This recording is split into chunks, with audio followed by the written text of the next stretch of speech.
Celebrate the choir for the wonderful job. Thank you. And you may now have your seats. It's tradition in Daystar that we integrate faith in all domains of our human living. And what a joy today as we start the Open Science Forum that we get to hear the word of God, and not just from a pastor, but one who is also a scientist. It's my joy and pleasure to invite Reverend Susan Siole, the assistant chaplain domiciled in this campus. Make her welcome to the stage. Thank you. Good morning.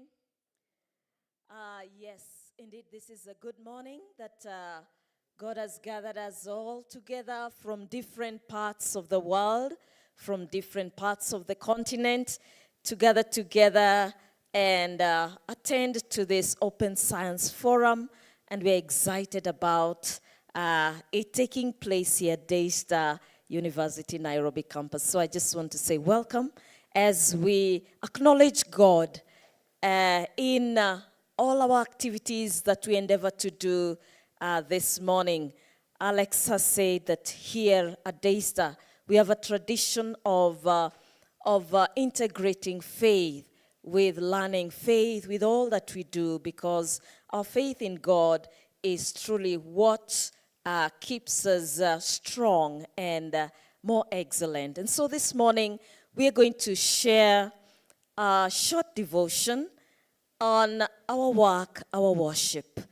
We are gathered here as scientists, and Alexa said, I'm a scientist. Yes, I have a background in botany and zoology, and having taught biology for very many years, I am a scientist indeed, and one who is strong in faith in God. There's so many people that believe that faith in God and science cannot go hand in hand. In fact, they tend to put faith in the backyard and science in the living room, and keep them apart as much as possible. But we're going to see today that indeed faith and science complement one another. The God of the Bible is the God of science and the God of truth. God's truth is confirmed actually by scientific truth. And we'll be able to just look at one example, even as I mentioned a few of the world's most influential scientists who actually worked in science and were faith-filled in the past and even in the present. We have many of these such scientists who are deeply Christian in their faith. Among them, in past years, we had scientists like Kepler, we had Galileo, we had people like Pascal, Newton, Linnaeus, and even the father of genetics, Mendel. All these were scientists who were deeply Christian in their faith and really integrated their faith with their work. More recently, we have scientists like Francis Collins, who is an American physician, a geneticist. And Francis Collins headed a team which successfully mapped all 3 billion letters of the human genome. And he once said, I am here to tell you that these different ways of finding truth are not only compatible, they are wondrously complementary. He's also quoted as having said, being a believer enables me to see scientific discovery in a whole new light. In that context, science becomes not only a means of discovery, but of worship. The knowledge gained through science should lead to praising the source of all knowledge and the creator of all things, God. And this morning, I just want to welcome every scientist and everyone who is an associate of scientists, that we may all see in the laboratory, what we see in the laboratory may lead us to praise God in the sanctuary. And apparently, this auditorium is usually our sanctuary when we have our chapel services. Like this morning, we had our exam chapel service, and it was a place where we were honoring God and praising Him. So if you're a scientist, you may want to see in the laboratory, what you see in the laboratory, may it lead you to praise in the sanctuary, like this scientist, Francis Collins, who truly has done remarkable work in the field of genetics. And this morning, I just want to welcome all of us in this auditorium to help me wind up this devotion as we read together a psalm of praise. A psalm of praise. I don't know whether our projection has managed to be able to, there's a small technical hitch, and I wanted us to read Psalms chapter 8 together, but if you have it in your phones, you can open Psalms chapter 8. Psalms chapter 8 is a psalm of praise, and I want to believe that we will be scientists who will be worshiping God through our work as we go through discoveries, as we go through knowledge that it unfolds before us. May it lead us to worship. In my years as a biology teacher, I would sometimes write down notes. Maybe I'm preparing notes on the brain. And as I make the notes and research in various texts on various parts of the brain and how they adapted to their functions, it will lead me to worship God, because I will realize, wow, how wonderfully we are created. We have an excellent, wonderful organ in us that is so complex, so beyond us, yet so powerful, and it will always lead me to worship God. Actually, my notes always had scripture alongside for reference, and so may our work lead us to worship. Psalms chapter 8, I'll read from the New Living Translation. O Lord, our Lord, your majestic name fills the earth. Your glory is higher than the heavens. You have taught children and infants to tell of your strength, silencing your enemies and all who oppose you. When I look at the night sky and see the work of your fingers, the moon and the stars you set in place, what are mere mortals that you should think about them? Human beings, that you should care for them. Yet you made them a little lower than God and crowned them with glory and honor. You gave them charge of everything you made, putting all things under their authority. The flocks and the herds, and all the wild animals, the birds in the sky, the fish in the sea, and everything that swims in the ocean. O Lord, our Lord, your majestic name fills the earth. Let us pray. O God of all creation, we praise you for who you are. We praise you for you are an all-knowing God. We praise you because you are intentional in your creation. May the knowledge we gain as scientists enable us to accomplish your purpose of creation and redemption for the common good of all.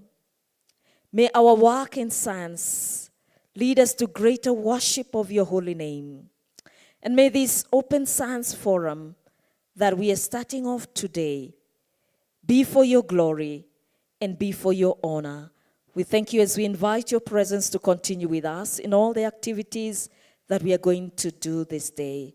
We thank you and bless you, for this is our humble prayer in Jesus' name. Amen. Amen. The Lord bless you all. Thank you. Thank you, Susan, for the wonderful reflections.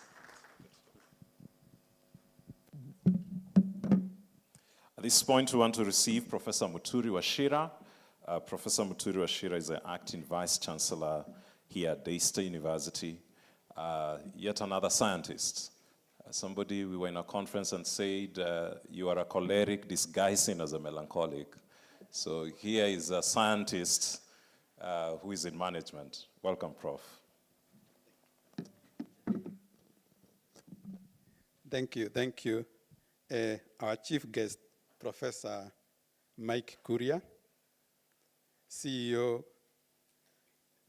Commissioner of University Education, Chairman, Governing Council, Kenya Library and Information Services Consortium, Professor Arnold Mwanzu, Foster Partners, and I'll name them, Garissa University, St. Paul's University, University of Dar es Salaam, ESAMI, International School of Social and Business Studies, Slovenia, University of Zaragoza, Spain, Vrije University, Amsterdam, and European Policy Development and Research Institute, Slovenia.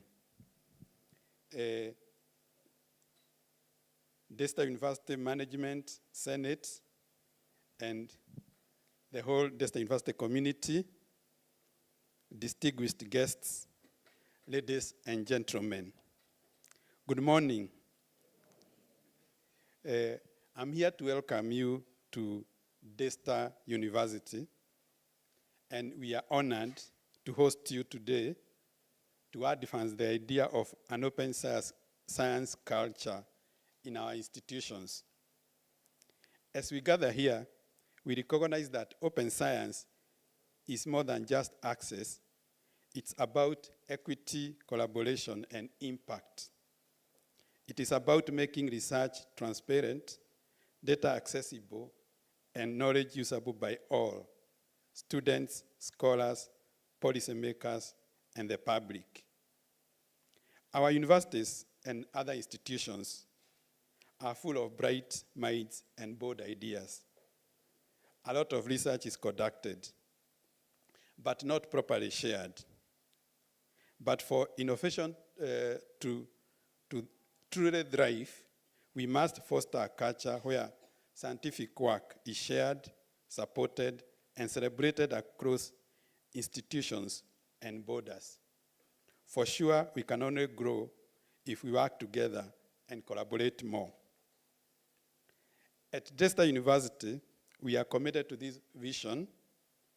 We believe that openness in science strengthens communities, builds trust, and accelerate progress. And that's why we are here to learn and advance the idea of open science. I believe that's also the reason why you joined this forum. Thank you for being part of this important journey. We pray that during this forum, you'll have fruitful discussions and create lasting partnerships. Once again, welcome. Let me now introduce our chief guests. And today we are privileged to have Professor Mike Kuria as our chief guest.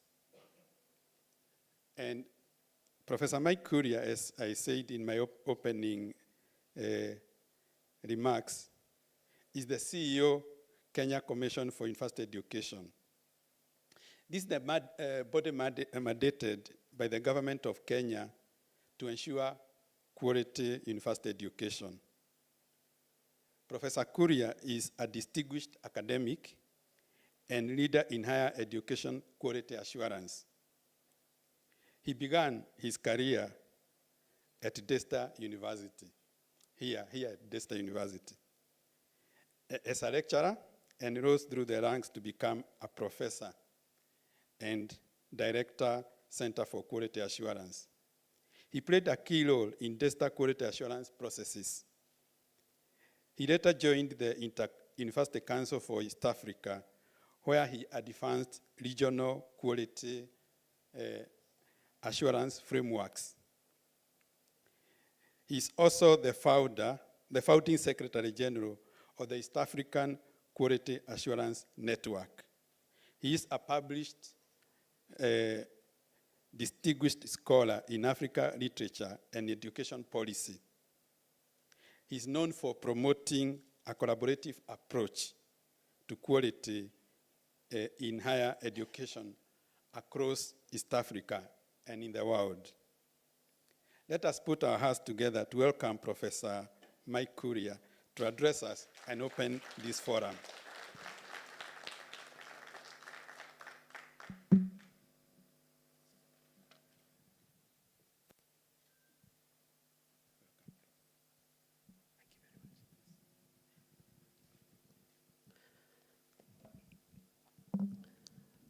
Professor Mutiri Washira, my good friend and acting Vice Chancellor, with your permission, I will just write on your protocols and say all protocols observed.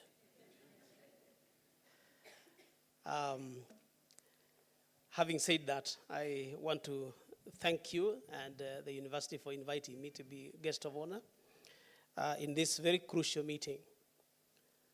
I know that my role is just to say this workshop is officially open. If I ended it here, I would have done my job. But I think they asked me also to say one or two things.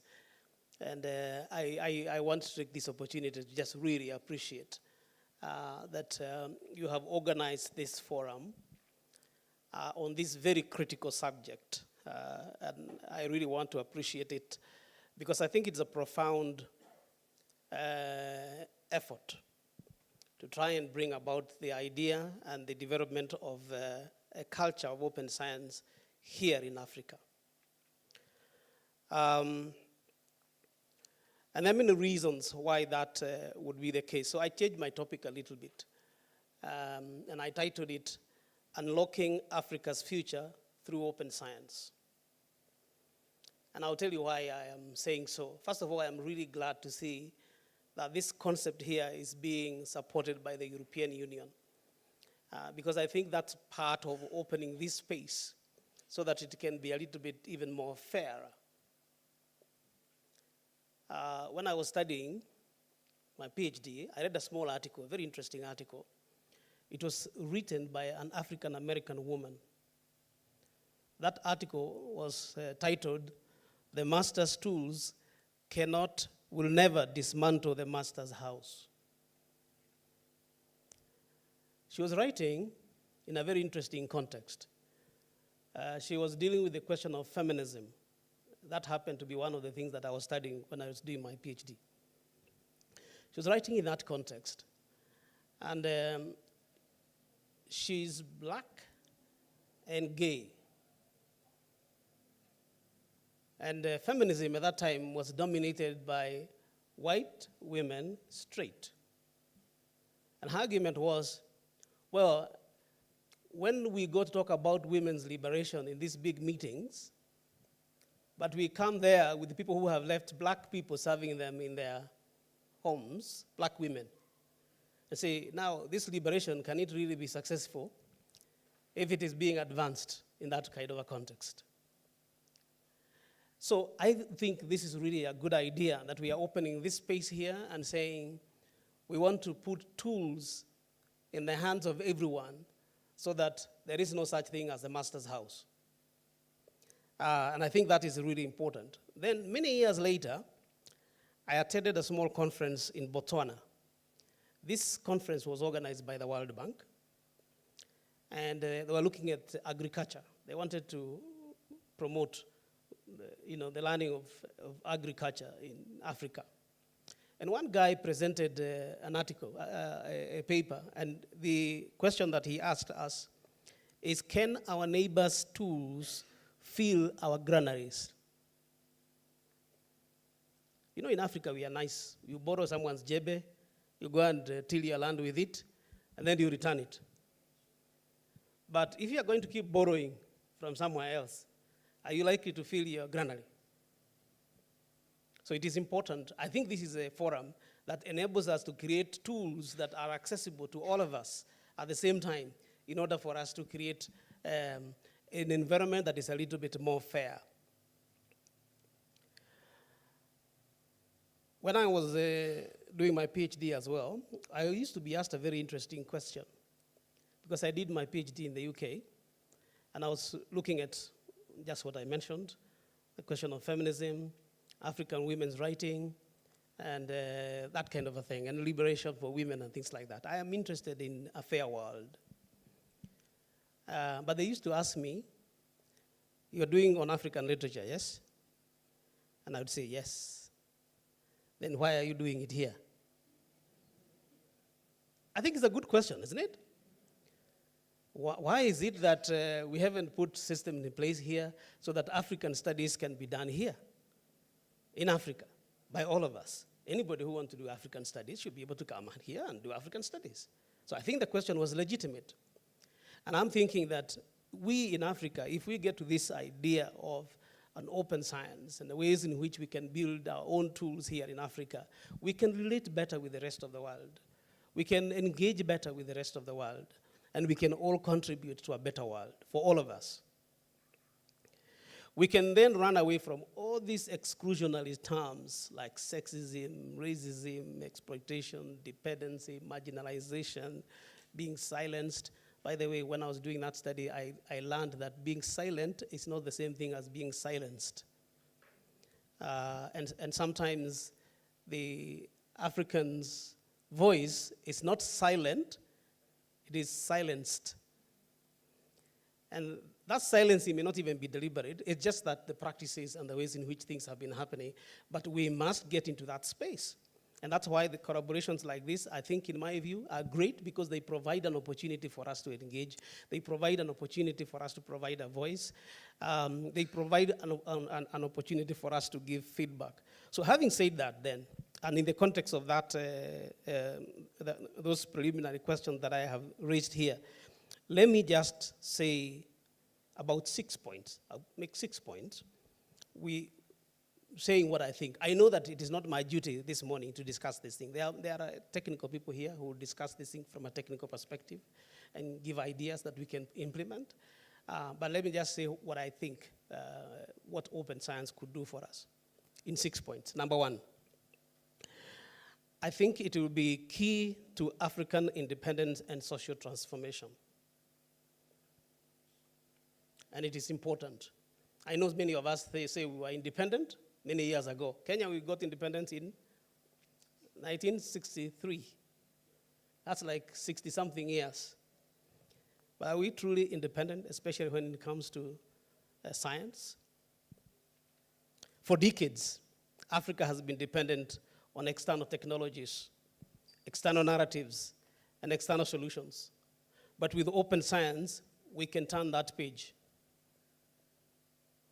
We can begin to work together and say, let's also develop technologies that are appropriate to Africa, in Africa, by Africans, and with the support of friends who believe in that particular concept.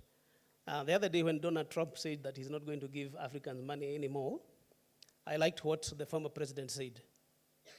Don't moan about it. It is not your money. So if someone says they want to use their money in a particular way, why are you perturbed? Go make your own money. And then you can go to the world and say, I have my own money, and then can we collaborate on this end or the other? So we Africans must get to that level where you're saying, not sit here and just wait to get money, free money, but let's do something about it. And I think science can help us to do that. So this would make knowledge freely accessible to us. It would democratize the tools of inquiry and innovation, and we will begin to build self-reliant systems that are anchored in our context and culture. Please remember all the time I am emphasizing the fact that this doesn't mean that we do without collaboration with other partners. It means actually we collaborate with them and we collaborate with everybody else in order for us to be in that particular space. But just that fact that becomes democratized in a way in which that we can access it, I think it is good. Number two, we in Africa must shift from just being consumers to producers. I have used this argument before, especially during when there was COVID-19. You will remember that a lot of complaints from Africa were they are developing vaccines and we are not accessing them. They are being unfair. They are not giving us those vaccines. Hey, you can't just be on the consumption table. We must be also at the production table. And I'm thinking open science allows us as Africans also to join the production table. So that now when we come to the consumption table, we have a reason to say, let's share equally. And I'm thinking that open science can help us to do that. Number 3, I think open science can help us to collaborate to provide African solutions to African problems. We know the problems that are affecting us. We know the question of food security, for example, public health, energy, education. The challenges are many, but they are not insurmountable. I think with open science, we can work together to make sure that we are providing solutions to these problems. And if we do that, we'll avoid that idea of seemingly falling victim every other time. We don't need to be doing that. And there are many friends across the world, as the European Union has just demonstrated, who are willing to work with us so that we can become a little bit more independent, productive, and so that we can also play our role in the international scene. And I'm thinking that open science is a nice way of doing that. And if that openness is even continued outside, so that the linkage between Africa and the rest of the world is an open system, so that we can share these ideas, I think it would help us a lot, and it would help us to grow stronger. It would help us to enjoy shared solutions, and it will also help us to be co-creators in the production of those particular solutions. Number 4, I want to suggest that open science provides an opportunity for sharing, and sharing is a human act. I don't know whether you thought about it when the Pope died the other day. First of all, my good Catholic friends, I would like to say my deepest condolences. We all felt it, because the Pope was not just a Catholic, he was a human being that addressed issues that touched many of us. But when he passed on, I began to ask myself about the value of life. And if science had the power to keep him alive, I'm sure they wouldn't have allowed him to die. But it couldn't, and that's because human beings are transient. And so the little things that we fight for here, and unfortunately in this part of the world, we fight for little things too many times, and we are engaged for a very long period of time just fighting for small things and trying to exclude other people from small resources. And we forget the big picture. And that big picture is being human and sharing. And I'm thinking open science is an opportunity for us to share and to remember that life is a transient thing, and what survives us is the legacy that we leave behind. And science provides that opportunity. And when it's open, it provides us an opportunity to leave a legacy that can outlive us. And I really would like to appreciate the fact that when COVID-19 came, a lot of scientists shared information, and I'm told that South Africa was one of the leading countries to share some of the information they had. Say, look, we are trying to solve a problem that is causing havoc in all the parts of the world for all of us. Can we share the information to see whether we can find a solution?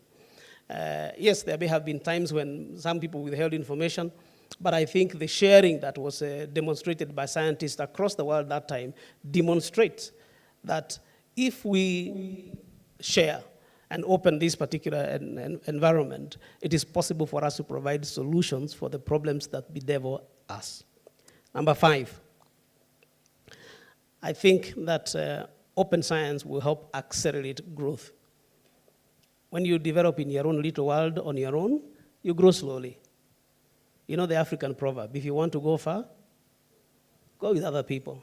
But if you want to move quickly, go alone.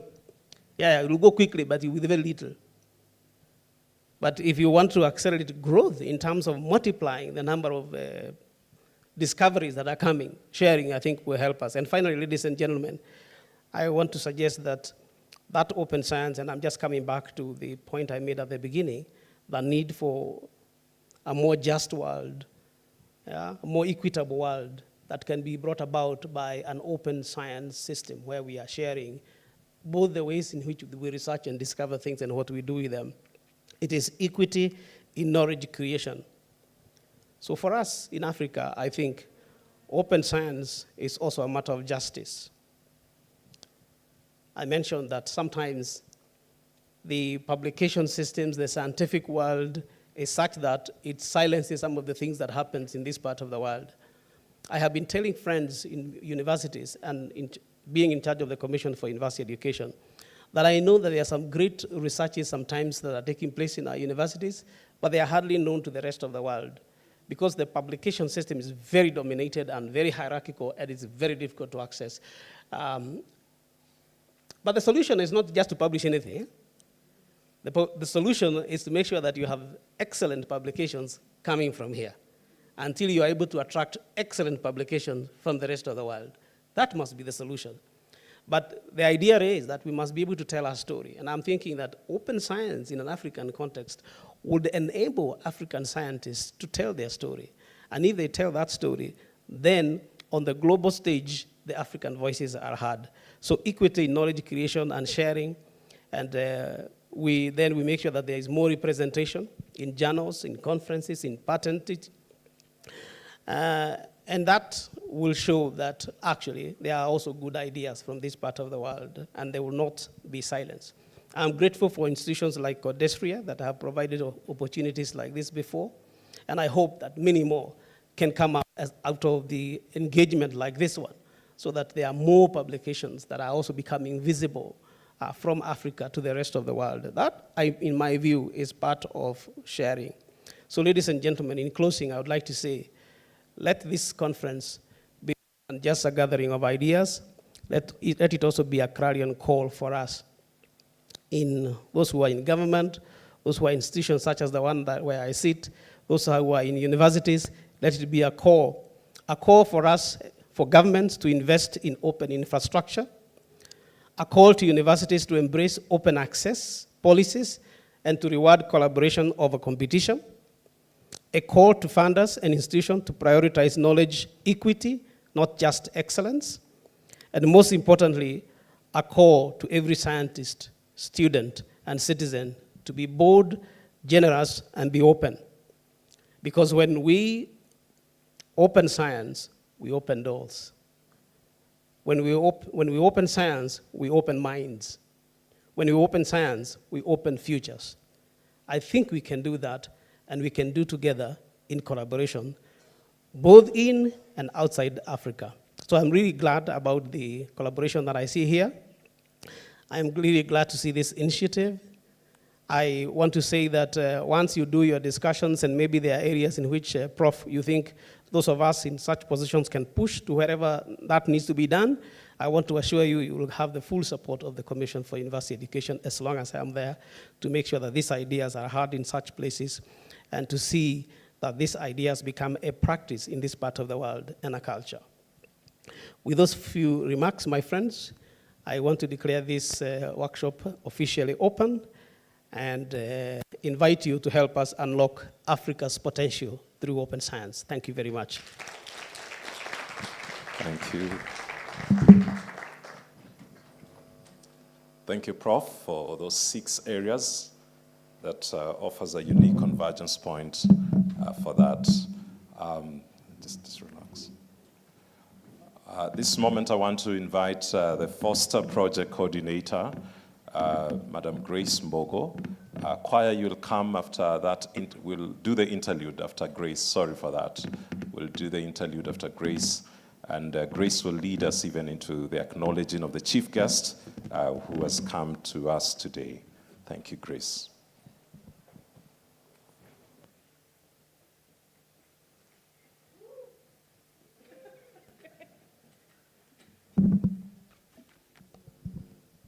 Good morning, everyone.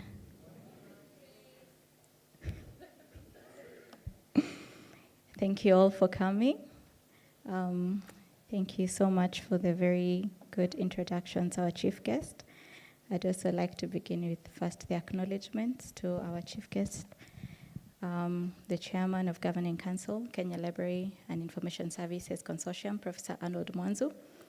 I've also seen ICT Director, Teachers Service Commission, Mr.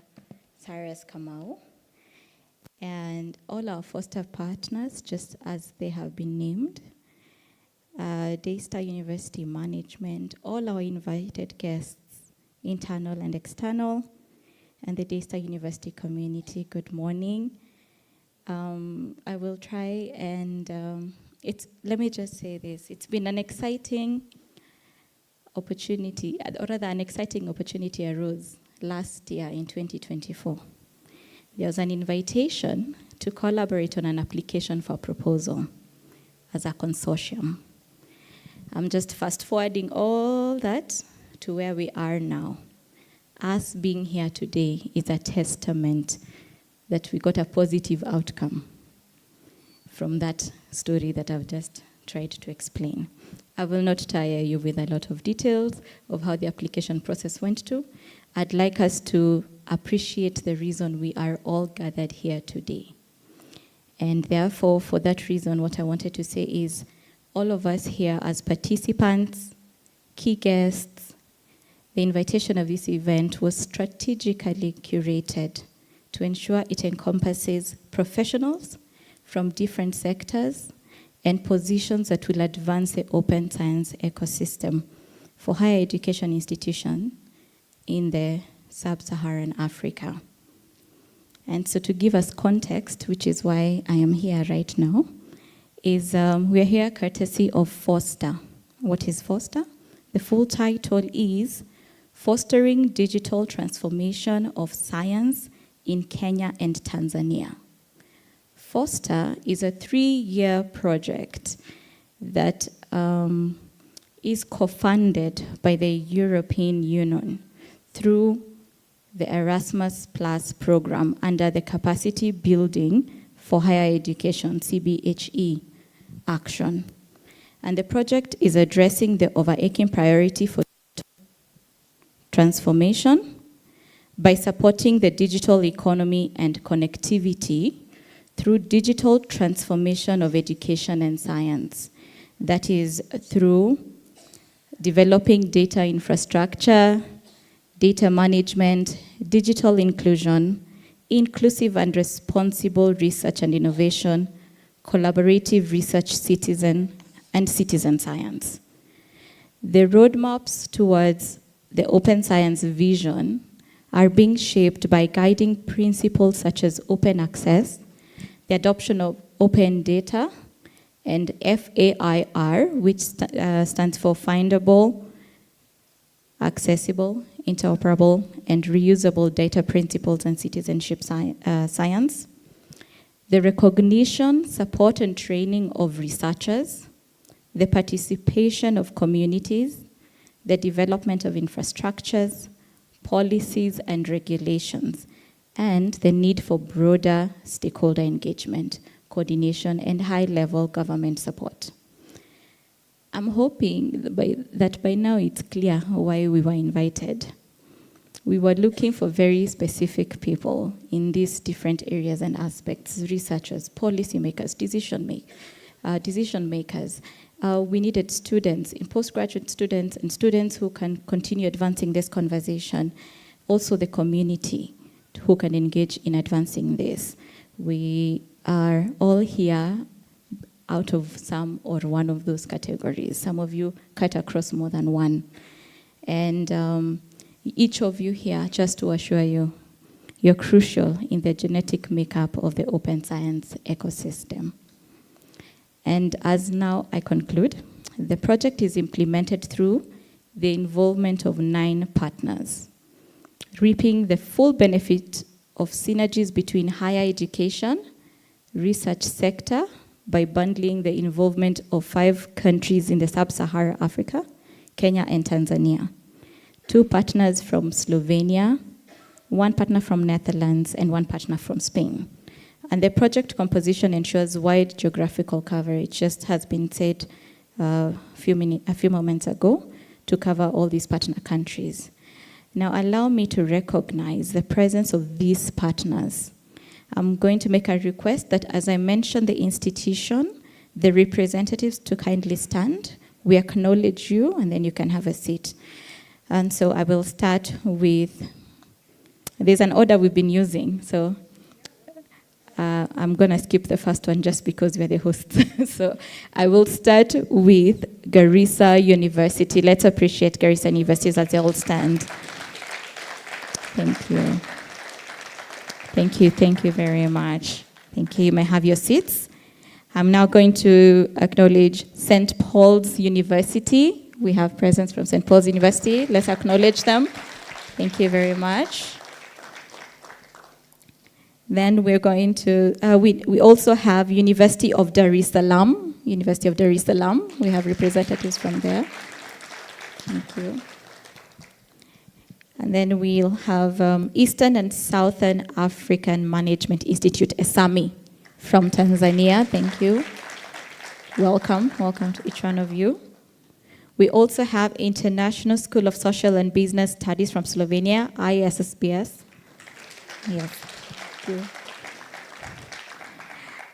We also have University of Zaragoza.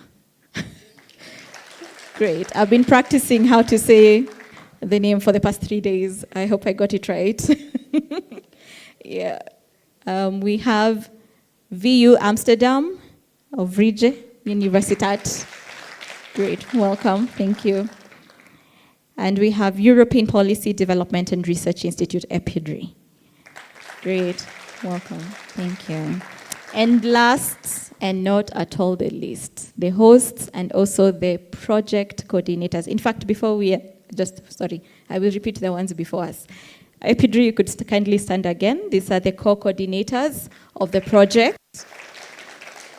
These are the co-coordinators of this project, and then now the coordinators of this project are Daystar University. All the working groups, kindly, working group members, I request that you may stand as well. Thank you.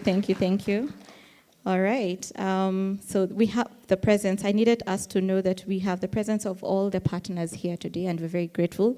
There are actually more of them who are also here for that we've been holding for the past 2 days, preparing on how we are going to implement this for the next 3 years. And there's a lot of outcomes that is expected of us. And I'd like to bring our attention to the brochures that we've been given on the last page.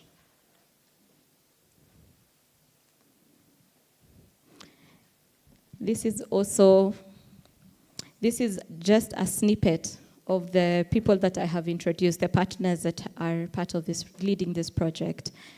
And the part that I wanted to point us out to is the specific objectives. I'm not going to read all of them. I can read them quickly. But the point I'm pointing us out to that is so that you can also hold us accountable. This is the beginning of a 3-year journey that we have work we need to accomplish. Not just as Daystar as an institution, but also all those other institutions. And as you can tell, I'm just going to read them quickly. It's not just an institutional objective. We are with other universities and also make this a national movement. So the first objective is to promote open science culture and to build national and university consensus of the key actors in Kenya and Tanzania. The second objective is to enhance university transition for sustainable open science practice in Kenya and Tanzania. The third objective is to advance university open science infrastructure in Kenya and Tanzania. And the fourth one is to embed open science in university policies and advance national regulatory framework in Kenya and Tanzania. We did not just invite Daystar University and the partners alone to come. We've tried to expand that to also have other people to come and be part of this conversation. We have representation here from different organizations like Kenya Education Network, even the members who are from CLISC, that is Kenya Library and Information Services Consortium, are also working in different institutions as well, because that is an association we have from Amref International University, Aga Khan University, Kenyan Library Association, Training Center in Communication, Teachers Service Commission, TSC, Kenya Education Network, or KENET. We also have from IPA, Innovation for Poverty Action, and Kulwant Advisory. What we were hoping is, or rather when we were beginning to prepare this event, the Open Science Forum, we looked around even in Kenya to see which other people have already begun this conversation. And we invited them so that they can also give us more information and insight on what has already been prepared in this country. And we're going to get to hear from them both today and tomorrow during the panel discussions. We thank you, all of you, each and every one of you, for honoring our invitation. And now I am going to invite Dr. Olesea Siribu to present the gift of appreciation to our chief guest. So I'll be welcoming both the chief guest and Dr. Olesea.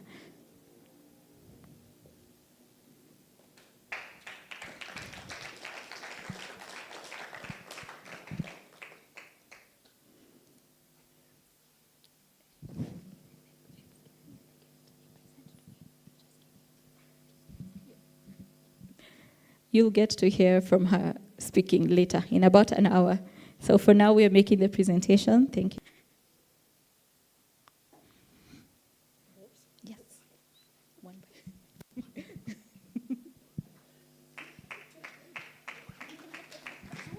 Yes, both of them are yours, sir. Yes, thank you. We really appreciate your coming. Even a representation from both you and from the Commission for University Education is just a good stamp that this project has been blessed to proceed, and we are grateful for that. Thank you. Okay, I'll take it back to the event mover. Thank you.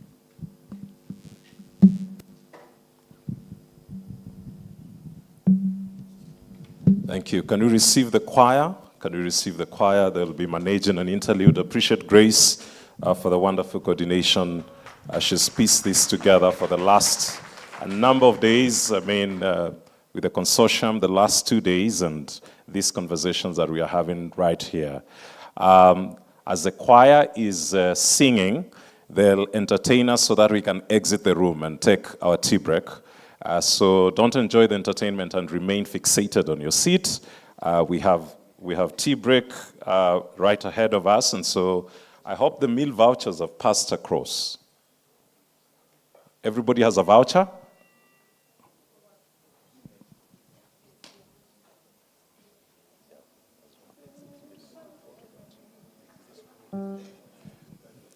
So once the choir begins singing, let's exit the room.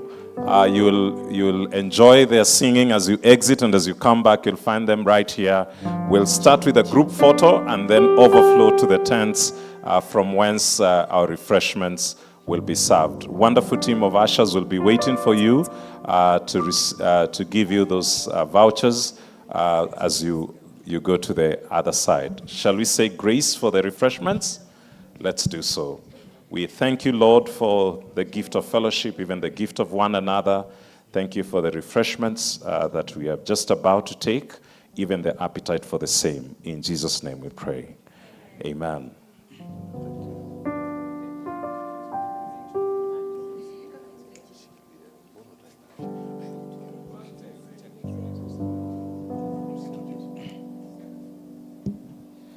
We're going to perform an isiZulu song known as Emlanjeni, a Babyloni, by the rivers of Babylon. Hope you'll enjoy.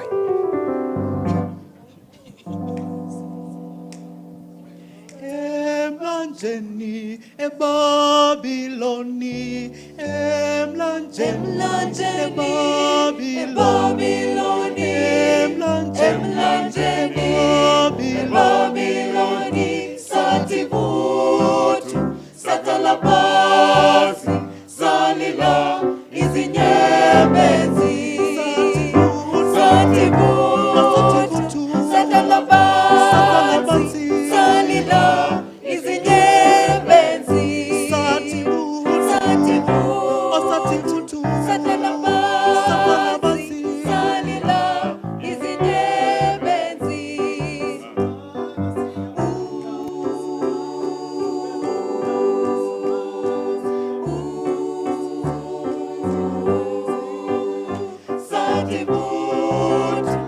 Satalabansi, Salila, Izinebenzi.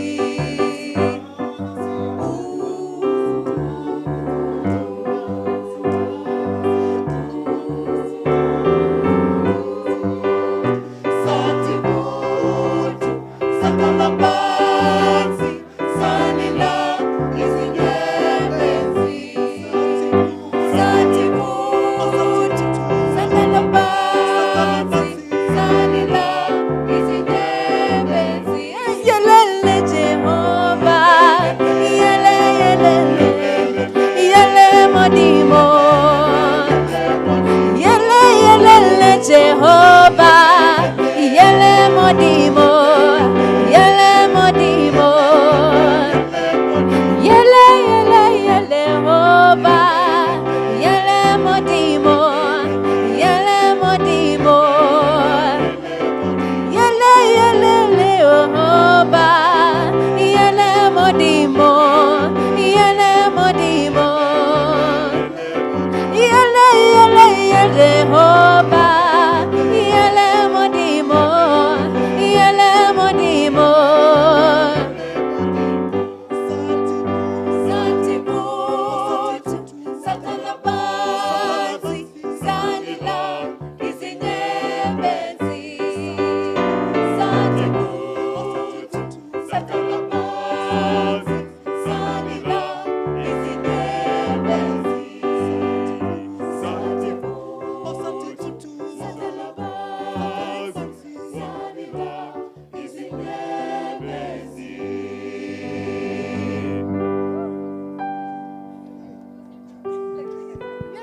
Dhambi zako anazingojea, mkombozi wetu.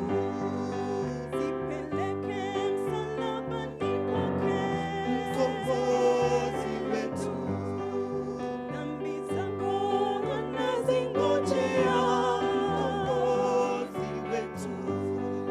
Zipeleke msalabani mwake, mkombozi wetu. Wema wewe aliteswa msalabani, akafa kwa ajili yetu.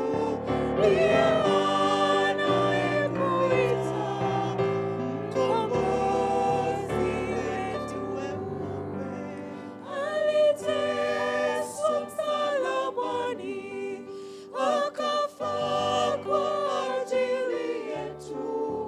Ndiye anayekuita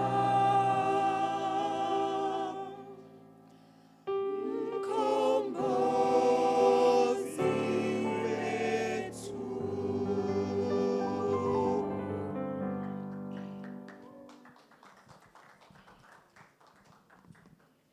We appreciate the choir for helping us relive Easter.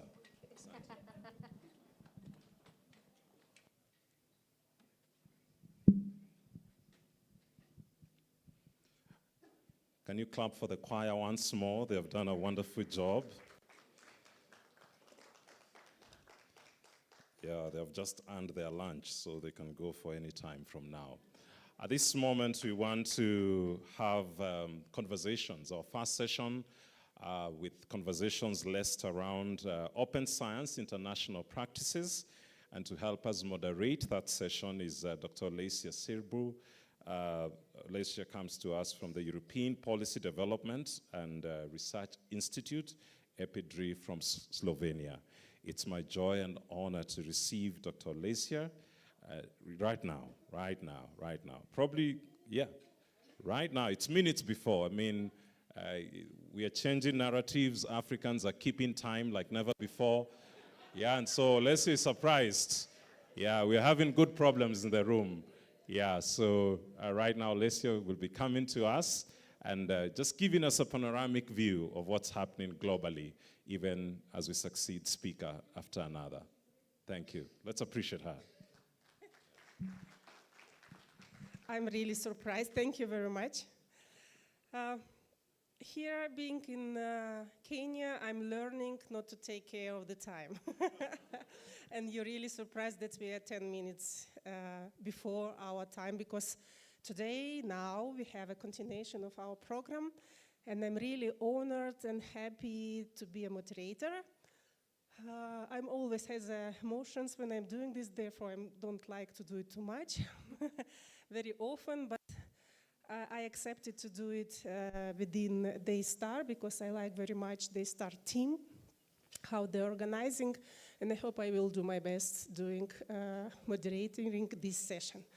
So the aim of this session was to share and to present to the audience here in our Open Science Forum different experiences on international level, how open science can be integrated, embedding in the higher education practices, how universities are dealing by introducing open science tools in their university, how they're developing open science infrastructure, what kind of the problems they're facing, how they're solving all these problems. Also how higher education institutions developing ecosystems through their policy designing, specifically dedicated to the open science. So how we came, Grace was explaining in the beginning how we started our Foster project, but I will go a little bit more earlier with the 2 years, 3 ago.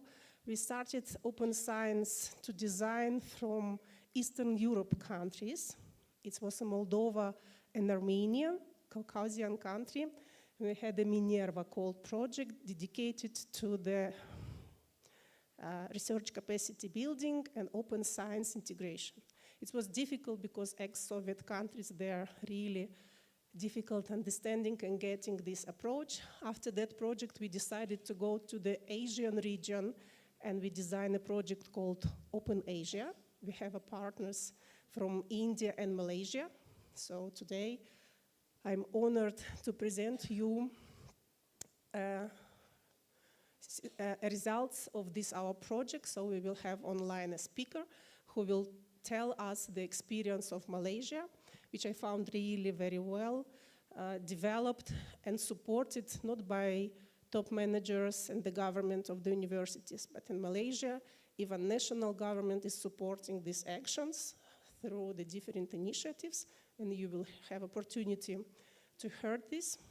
Then we came to Sub-Saharan Africa, being the first who started to design and implement with the partner countries from Sub-Sahara open science issues. So the first project in Sub-Sahara we had in Zambia and Botswana. It's called OSCAR 2.0, 2.0 meaning digitalization of science as well. It's the same type of the project with the same objectives because we decided that we will make similar projects in different countries in order at the end to make a network between these universities, to have them in the same level done results, because then together we will have the last project called Networking Open Science Hubs in Sub-Saharan Africa. So now we have Zambia, Botswana. Foster is the second project in Sub-Sahara, engaging Tanzania, and we hope that the third one, but not last, of course, will be, and it will be Zimbabwe and Mozambique, Namibia, and South. The UNESCO recommendation on open science, which I believe all of you know about this, and that open science is a global movement that is happening everywhere around the world. And there are the UNESCO recommendations on open science with the objectives and the areas of action. These are all available in the references. And here is the definition of open science by UNESCO. So the reason why I start with this is because when we started, we were looking around for what definition to use, and there are several definitions. So finally now we are referring mainly to the UNESCO definition. And as we know, there are 4 pillars of open science under the UNESCO recommendation, which is open science infrastructures, open access to scientific knowledge, open engagement of societal actors, and open dialogue with other knowledge systems. And each of these has their own group and the different topics that are interesting for us to look into. And also the main spirit of going towards open science is for us to realize the core values of open science, which is quality and integrity, collective benefit, equity and fairness, and diversity and inclusiveness. And we are moving or shifting away from competition-based to cooperation-based, science as a product towards science as a process, and then science for a selected few to science for all. And so with that, we find that the open science the actors for research and all involves not only those in the academia, but more than just those in the universities. And so we are moving away from for-profit business models that exacerbate inequities and run counter to UNESCO's open science principles and values. So this is the main shift in the mindset as we adopt open science in our practices. And the opening of science, the way forward, it is not an end in itself, but a means towards fairer, more diverse and inclusive research systems. And this is the path towards a true open science ecosystem. So now I'm going to go straight to Malaysia. This is not the most updated data, but this is the current, how the landscape of research in Malaysia in terms of the statistics.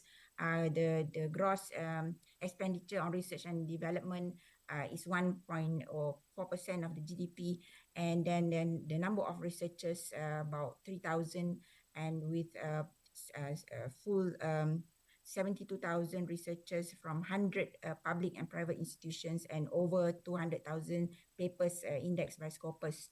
So you can see that when we started Open Science, we're actually looking at data because of our research data. And so the main objective is to jumpstart research data sharing nationally and internationally, and to uphold the integrity of research activities in Malaysia, to promote inclusive innovation ecosystem, and accelerate the translation of knowledge into products, services, and solutions. The history of open science in Malaysia, we started way back in 2016, where we actually did not know so much about open science, but we called it at that time data curation and data sharing. And then with the Academy of Sciences Malaysia, then we got introduced to open science, and we started embarking into adopting the open science. But as I said, at that time, it was mainly for data sharing. And so we thought this was something that was very important for Malaysia. And what we have established is the Malaysia Open Science Alliance, which comprise representatives from ministries and also various agencies as well as universities. And the Malaysia Open Science Platform is essentially a repository system which actually enables us to harvest data from individual repositories from the different institutions that participate in the Malaysia Open Science Platform. And as we mentioned earlier, the aim is to gather and consolidate Malaysia's research data, which are valuable national assets, in a platform that would enable accessibility and sharing of the research data in accordance to the FAIR principle, which is the findability, accessibility, interoperability, and reusability. And we also did a pilot study before we fully started, which included to do a landscape study and establishing a national guideline on open science, and then to train data stewards, because we knew we need to have people with skills to be able to help our researchers, and then to develop and execute the platform. So here are some of the outputs of the Malaysian Open Science Platform, with the guidelines, the training program, and the platform. Here is the guideline. You can scan this QR code to get a copy of it, and you can also download it from the website. And this is how the platform looks like. The number of data sets, about 2,000, and they are categorized in these 10 research categories. So this is our research data set platform. And we do not actually create a giant repository which is a central repository. All we do is to harvest data sets from the repositories at the individual institutions that participate. So this was a very good opportunity for us to open and share the data, but of course there are challenges relating to getting the buy-in, and the fear of people about sharing, and understanding, and the lack of awareness. So these are things that we are still making progress to overcome.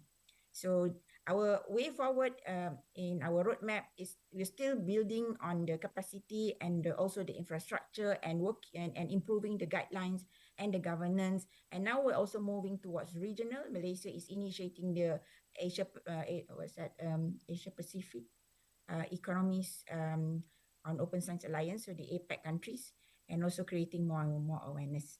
And so we try to practice the FAIR principle, but of all the FAIR principle, it is most difficult for us, the interoperability of data, which is to maintain that everybody uses similar systems which are interoperable. MOSP has from the beginning has always been engaging and in consultation with international open science initiatives and programs. So we keep abreast with the development in the world, and so that we can continue to improve our practices. And this is just to show an example on a project that we did on data stewardship for biodiversity, because Malaysia, being a country in the equatorial region, is very rich in biodiversity, and we realized that we have several weaknesses in terms of not having a proper standardized workflow, lack of active taxonomies, and also lack of proper guidance on how we handle the data.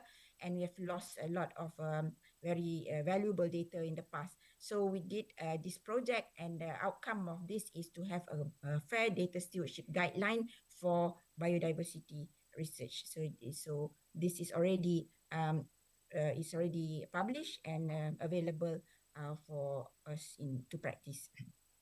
Just the last part is to share that not only at the national level, but the university level, this is the University Malaya Open Science Platform, which is also initiated by the same group of people, where we started with having the research data management policy. So all our researchers are required to submit their research data into the repository, and then we have training and also creating the platform for this practice. So we have policy within the university, we have capacity building, and also provide the infrastructure. And as mentioned by Alicia, we are now ongoing is doing the Erasmus Open Asia project, which we are very happy and very honored to be part of it. And with that, we are also moving into the other quadrants. If you remember, I showed you the 4 quadrants, the 4 pillars of the UNESCO Open Science recommendation. So we're moving towards citizen science, as well as doing this science shop and establishing a formal and informal curriculum on open science. So that is the journey that we have taken, and we are still facing issues and challenges in mainly getting the buy-in from researchers as well as from management. We continually have to do the engagement with them and getting the institutional support, and also building the capacity to train and have our personnel with the skills that are required, continually creating awareness and understanding, and then providing the technical readiness as well as the central ownership. And the major challenge is the sustainability plan on how we will keep this going for the generations to come. So with that, thank you very much for the time given and for your attention. Dear Shaliza, thank you so much. Thank you so much. I have to say that I'm learning a lot from Shaliza and from the experience of University of Malaya, and more generally about situation in Malaysia, how they're managing. And I'm really happy that they have a continuation taken from the Open Asia project, which I told you we have in India and Malaysia. This is our colleagues from Amsterdam sharing the experience on citizen science and public engagement, community engagement, and this will be the case also for Kenya as well, and Tanzania. Shaliza, thank you so much. Thank you. Bye. Bye-bye. And we are continuing now. And I'm very happy and honored that my colleague from another project mentioned previously, Zambia and Botswana. We have a situation from Botswana. We have Audrey Masizana. My dear Audrey, thank you to you also very much that you're accepting, because I was asking ladies yesterday to make this presentation. It was my duty, but I decided that it will be interesting for you to hear it from the real source of the people who are key people who are working, and they have to present you better than me. Audrey, thank you very much. Now the screen is yours and microphone as well. We have 7 minutes, and thank you and sorry for this.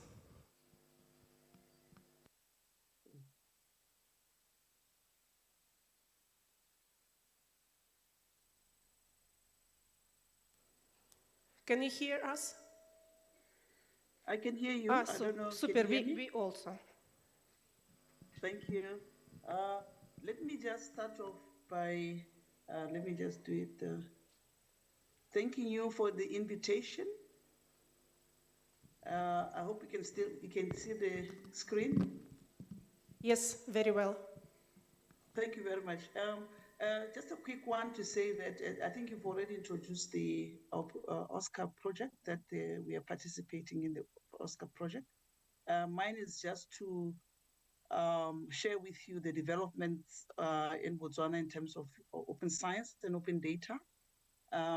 We are slightly behind Malaysia, so we are at that level, trying to commit as a nation.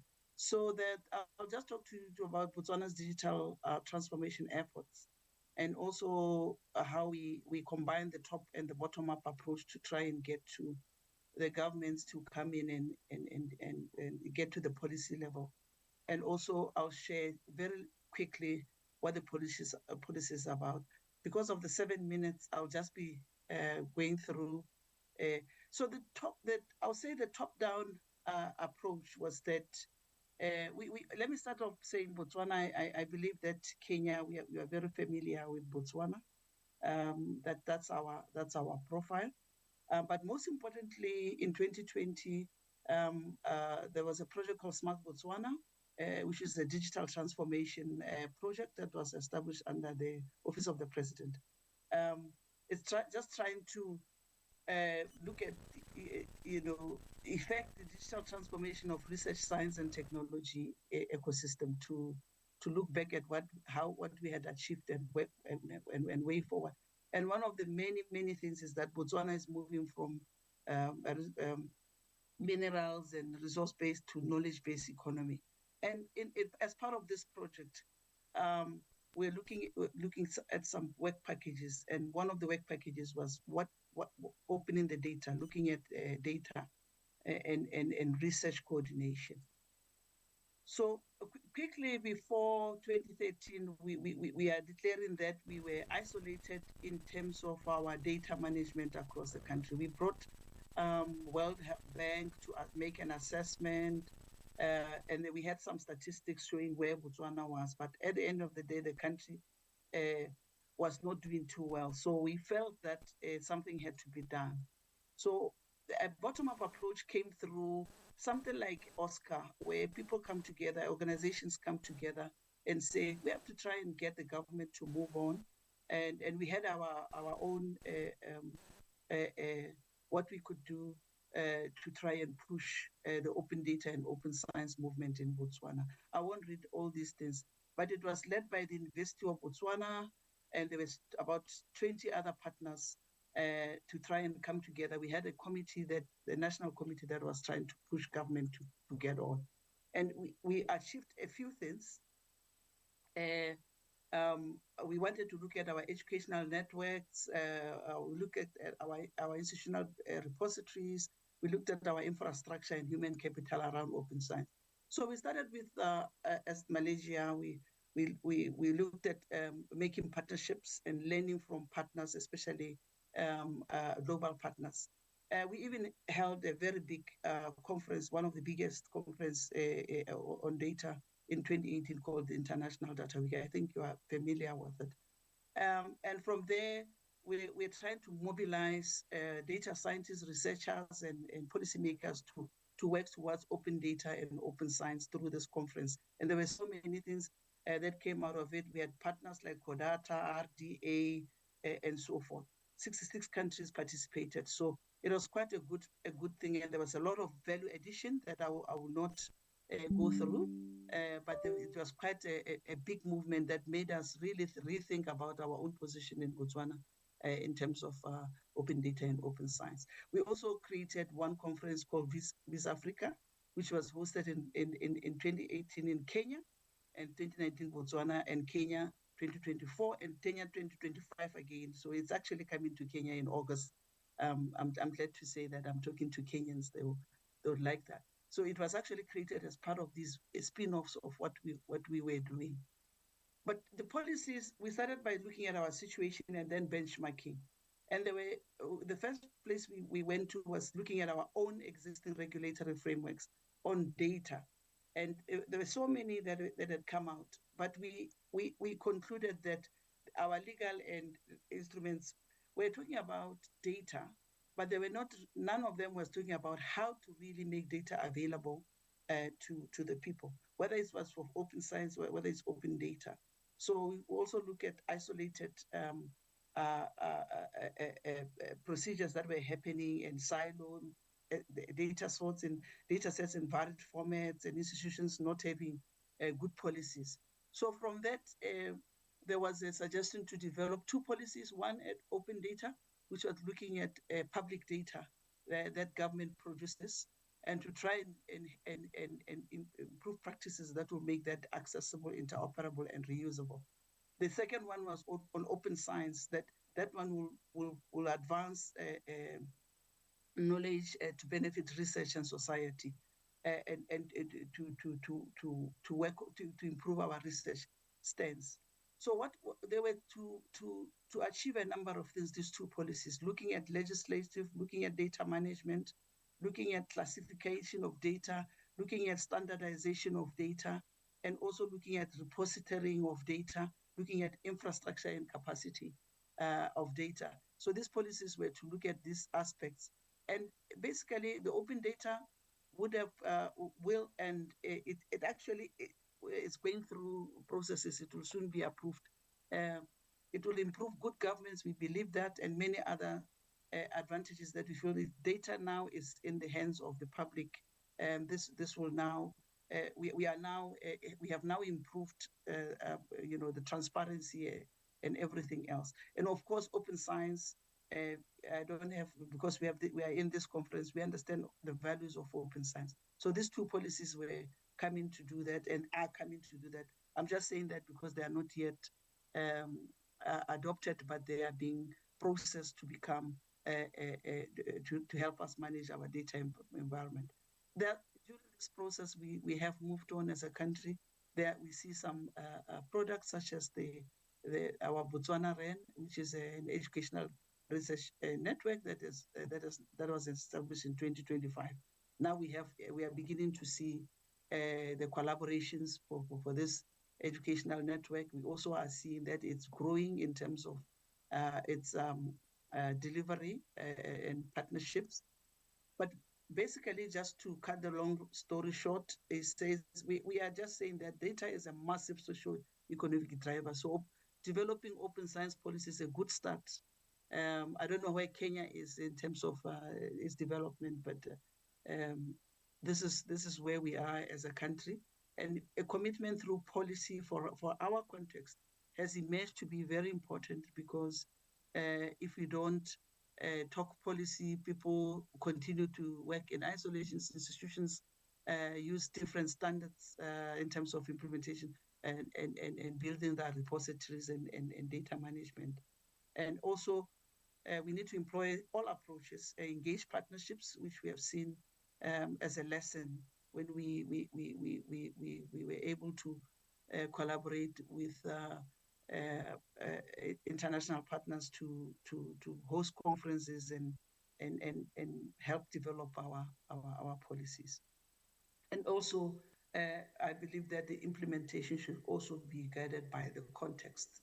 The countries have different contexts in terms of how they run their own things. So when we are developing these policies, we must take that in consideration. So I'm hoping that that little experience in Botswana, as I said, we're still pretty much behind what was just presented in Malaysia in terms of integration and developing things that are bringing everybody together. But we are moving towards the through these two policies. Thank you very much, Alicia, for the invitation, and thank you very much for Audrey, presenting. thank you so much. I would like to add, thanks a lot. I would like to say that case of Botswana, specifically engagement of University of Botswana, it's the best practices in our Oscar project, because Zambian and another partners from these projects are learning how the things can be moved. And thank you very much, Audrey, for your dedication and that you supported me and accepted my invitation in the last minutes. Thank you. Thank you, and sorry for this. Bye-bye, dear. So, dear colleagues, we presented to you two projects similar to Foster, but which are going in another regions and in other sub-Saharan countries. I hope, and I not hope, I know for sure, that the Foster will be presented next time in University of Botswana, because Audrey will host Open Science Forum in Botswana in September, and we will ask probably Grace or who would like to present Foster there as the beginning initiative. But in any case, we need to get in contact each other in sub-Saharan countries, and we have to be active and to share this experience, sharing problems and how we are solving them, specifically making fair data. This is the most one, and a new approach on citizen science and community engagement, which is really very actual for all of us. We are continuing our session, and I'm happy to invite my friend, Rafael Gonzalez. Please forgive me, I will not give and say all your regards. Your professor, University of Zaragoza. Please come, Rafael, and we will share now the experience of University of Zaragoza. Okay, thank you very much. Good morning, everyone, and particularly thank you to the Daystar University for giving us the opportunity. You've been a very excellent host. We really enjoyed yesterday and Tuesday, particularly yesterday in the other campus. And for me, it's a total pleasure being here in Nairobi. It's my third time in Nairobi, not the last one, because I'm also consultant at UNHabitat. As you know, in Kiribati, in the northern part of Nairobi, is the headquarters of United Nations, so I used to come here very often for meetings. So for me, well, I wouldn't say that Nairobi is like my second home, because I'm a global geographer around the world, but I feel really, really happy with being here. So in this case, we've been collaborating before. I'm co-coordinating with Alicia in a previous project with universities from India, Bangladesh, and Vietnam called Harmony, in order to promote internationalization and good practices between European and Asian countries. And we have some experience in this kind of projects. But in this case, we are very happy because we are aware that open science is a key aspect for all higher education and research institutions across the globe. So in my case, I'm going to speak. I have something to, because if I had, it would be better. If not, so the structure of my presentation, I have around 15 minutes, something like that, because you know we are terrific, and we can stay speaking for longer as professors. But the first, well, I've been first primary school and secondary school geography teacher, so I know I have a lot of patience. But now in the university we have longer time, and the structure of my presentation is speaking about what is a short presentation about the University of Zaragoza to understand what we do and how we can contribute on open science. Then a framework about, great, thank you very much, about the University of the framework, the national framework in Spain. Spain is the 12th country in the world according to the rankings, either the Elsevier or the Scopus of the Web of Science. Is the 12th country according to the rankings of research by number of publications, citations, and even by number of budget in research. So we are in a, let's say, in a good position. Let's see what's happening in Spain in the general framework.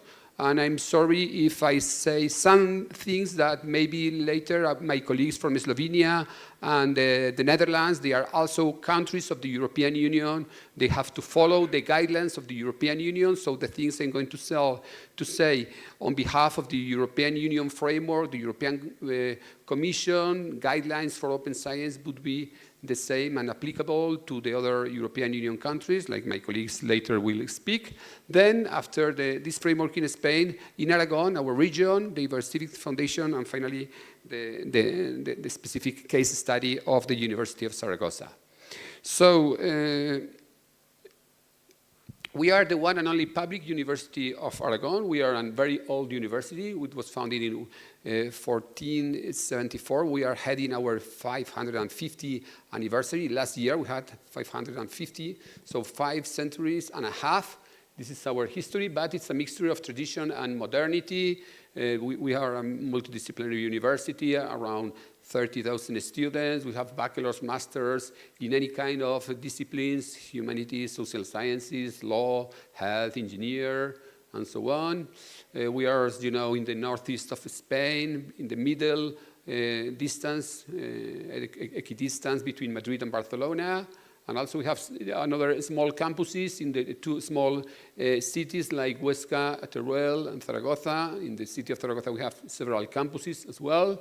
Most of you will come in October for the study visit.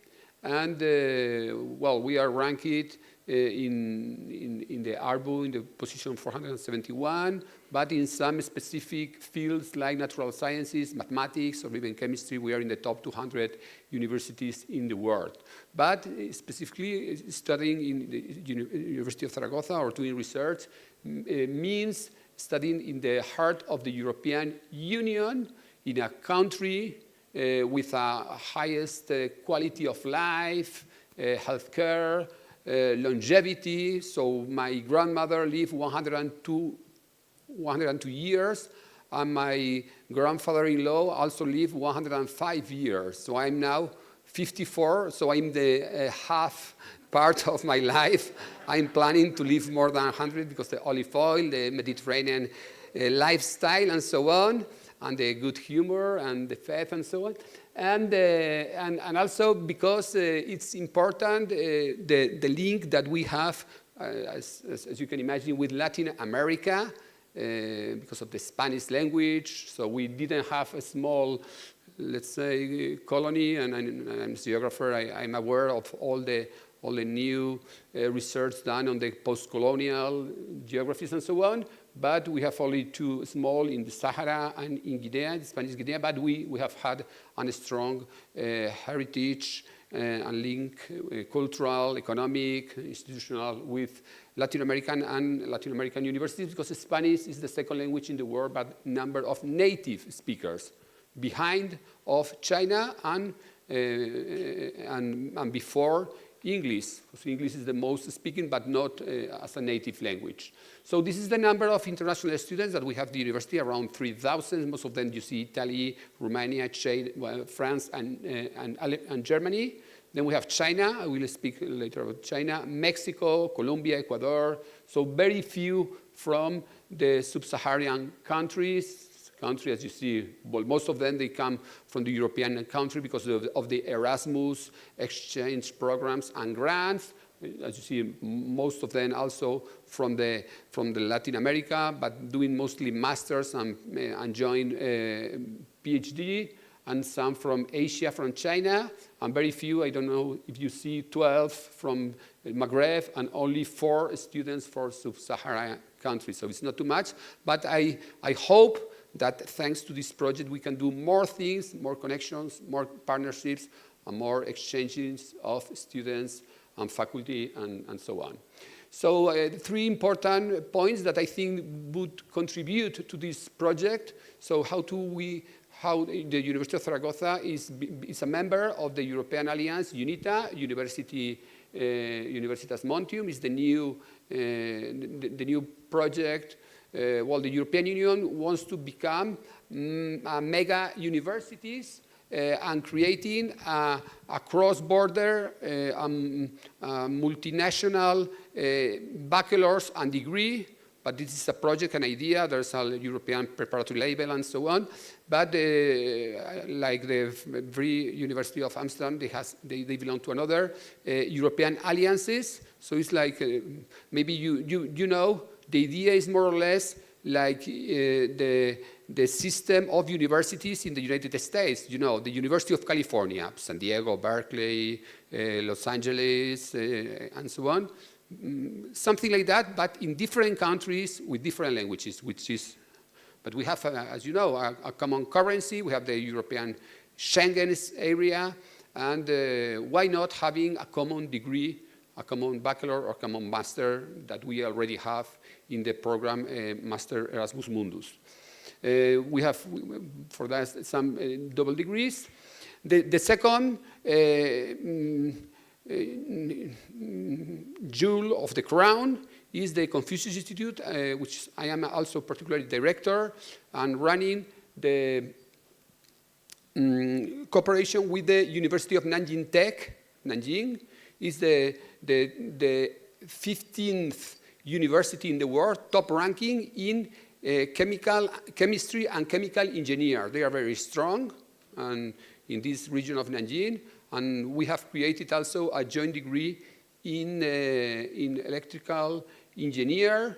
So we are very happy having them as a partners because we can learn a lot of things from China and the open science. But as you know, so I have nothing to hide, but China is not a democracy. Or they have a different system.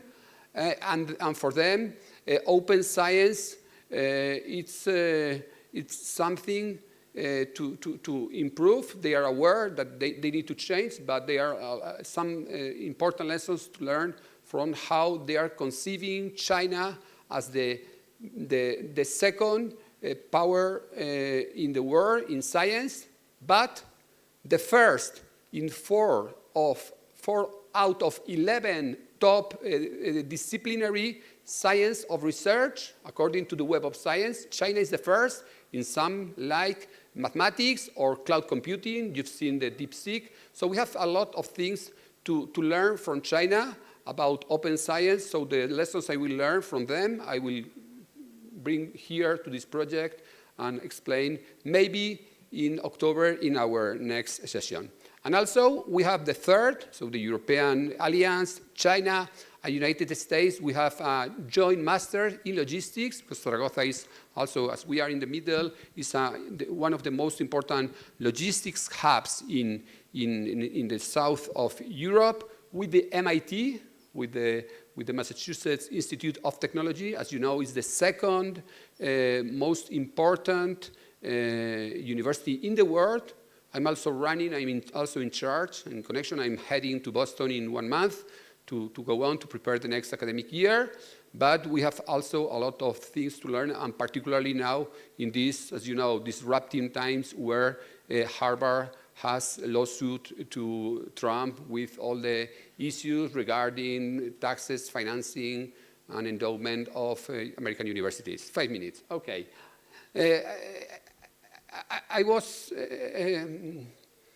So second, it's open science in Spain.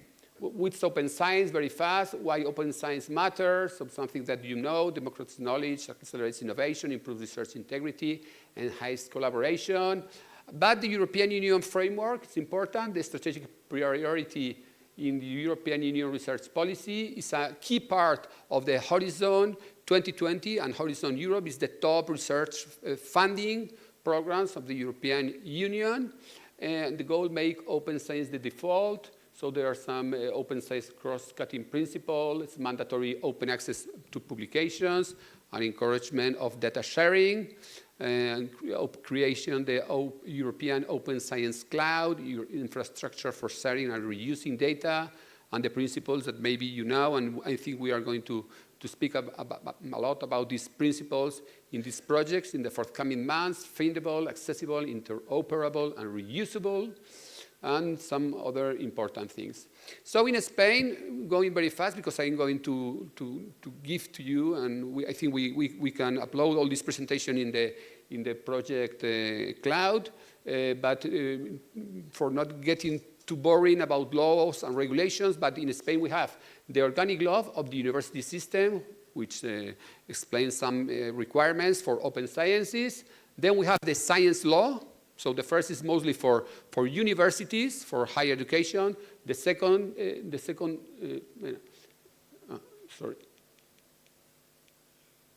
the first one is the university system, higher education. The second one is science law, so involving universities, but also research centers. And also we have specifically a national open science strategy, 2023-2027, with this kind of applications of the European directive. And the State Research Agency and the Conference of Presidents of the Spanish University have also produced some documents, some guidelines in order to promote open sciences in Spanish universities and research sciences. In Aragon, we have two important case studies. We have the Ibercivics Foundation. This is a hub, this is a mega computer sharing infrastructure online, a big computer. We have the Super Cloud Computing Center between Zaragoza, Barcelona, Madrid. So the top research centers in Spain, they are sharing an infrastructure, and because they need very powerful computers. So when do you not use some parts of your mega computers, you borrow the capacity to the others. In particular, in three projects: nuclear fusion, protein folding, and nanomaterial simulations. We have also the Observatory Zaragoza Ibercivics participates in the Observatory of Citizen Science in Spain. And this is some examples of current projects of Ibercivics, shared and open science good practices. And last but not the least, what we do at the University of Zaragoza in the field of open sciences. We have like 5 policies. The first one is open access policy for scientific publications. Second is the open data policy.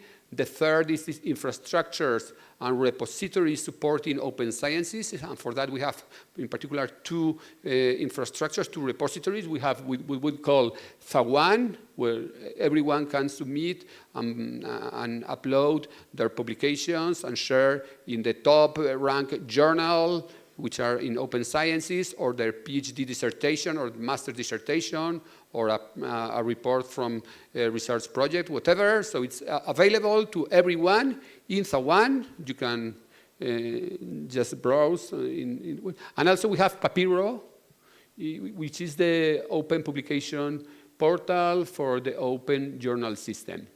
The fourth is the research evaluation. The University of Zaragoza is involved in the initiative called COARA, Coalition for Advancing Research Assessment.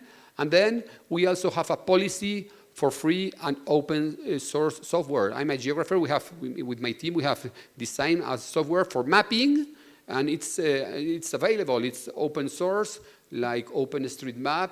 So we don't get money from our patents. So this is a product from our scientific research that anyone can use. And we have even implemented in another cooperation project in Africa, in Senegal. So it's for free to use. In order, in that case, I use my own example. For example, for mapping the places to obtain clean water under the soil and sanitation and things like that. So this is what we do in Zaragoza, and I'm also looking forward to host all of you in October, when we will have more time, like a week, to explain more in detail, and you will hear from the actors, the people involved in open science, about this experience. So thank you very much. Thank you very much, dear Rafael. We are continuing our program, and I'm inviting Slovenia, Professor Nada Trunk-Širk. Please come with you. Širka. Thank you, Alicia. Thank you all, let's say, colleagues and friends. They are here. Thank you for the hospitality in Kenya. I'm for the first time here, okay? So I would like to share with you some, let's say, experience that I have in the open science as a professional, and also as from our institution, and what we are doing now in Slovenia. I would like just to say at the beginning that don't feel that somehow you in Sub-Saharan Africa are a lot behind where we are also in the Europe, no? Because also as you're going to see, in Slovenia we started this national initiative only 2-3 years ago. Before that it was done, let's say, a lot of things, but more in non so systematic way. The next. So I'm coming from a small country. You see the small pot in the middle of the Europe? Okay. 24 language. The capital is Ljubljana. Those who are coming in Slovenia in October, you will be in the Ljubljana, in the middle. Bled is on the right side, and also I said at the coast, so you will have the experience to see this tiny country, and also to learn really from the people that are engaged in the open science initiatives. Next. So what we are doing at the national level, you see the building directorate of Ljubljana University in Ljubljana. So I would like to say that at the national level we started, you see here from the document, we adopted the resolution on scientific research and innovation strategy until 2023. We adopted this in 2022, okay? So 2-3 years ago. And then was adopted also the decree on the open science, which means an action plan at the national level. At the national level was adopted in 2023. The PowerPoint will be shared on the cloud of the project, and you will have also all the links to this, no? So regarding to the infrastructure, I will try to follow all the dimensions on all bachelor theses, all master theses, and all PhD theses. So everything is then accessible to everyone, everywhere. Okay? So this is repository of the higher education institutions. The next one, it's a little bit more developed. It's the repository of University of Ljubljana. University of Ljubljana is the biggest university. It has around 7,000 students, and it is, let's say, they get the majority of the money also from the state. So let's say you see that on their website, it is already a special website dedicated for the open science, okay? And here there are different information about what is going on in the open science at the university. It's, let's say, we were talking that one of the aim of our project is to raise awarenesses also, no? Not just in our universities, but also in the country. So if you will put maybe something like this on your website, no? Open Science Initiative, it's also a step towards this objective, no? And here you have news on RUL. RUL, it's repository of University of Ljubljana.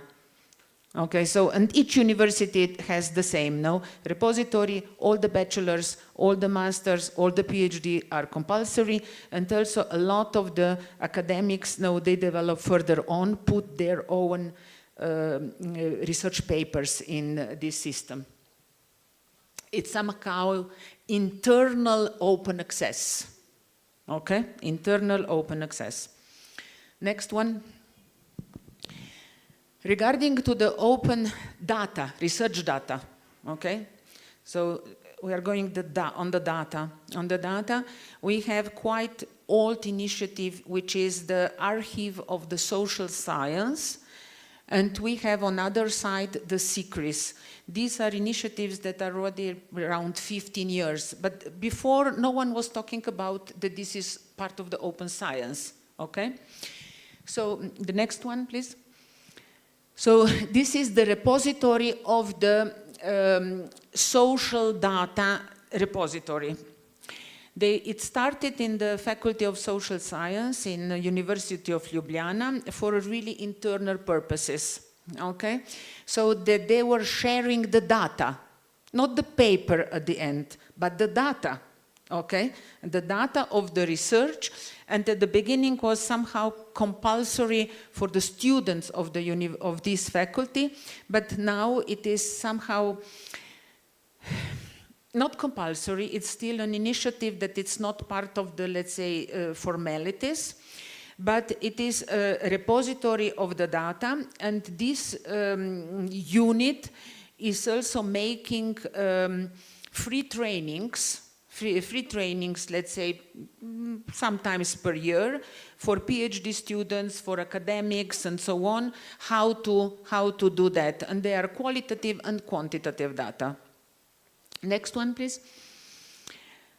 This is something that is, let's say, I'm using this every day, more or less. It's our system about the research performance. So you can follow here the individual research performance. You can follow the institutional research performance, and is based on the articles.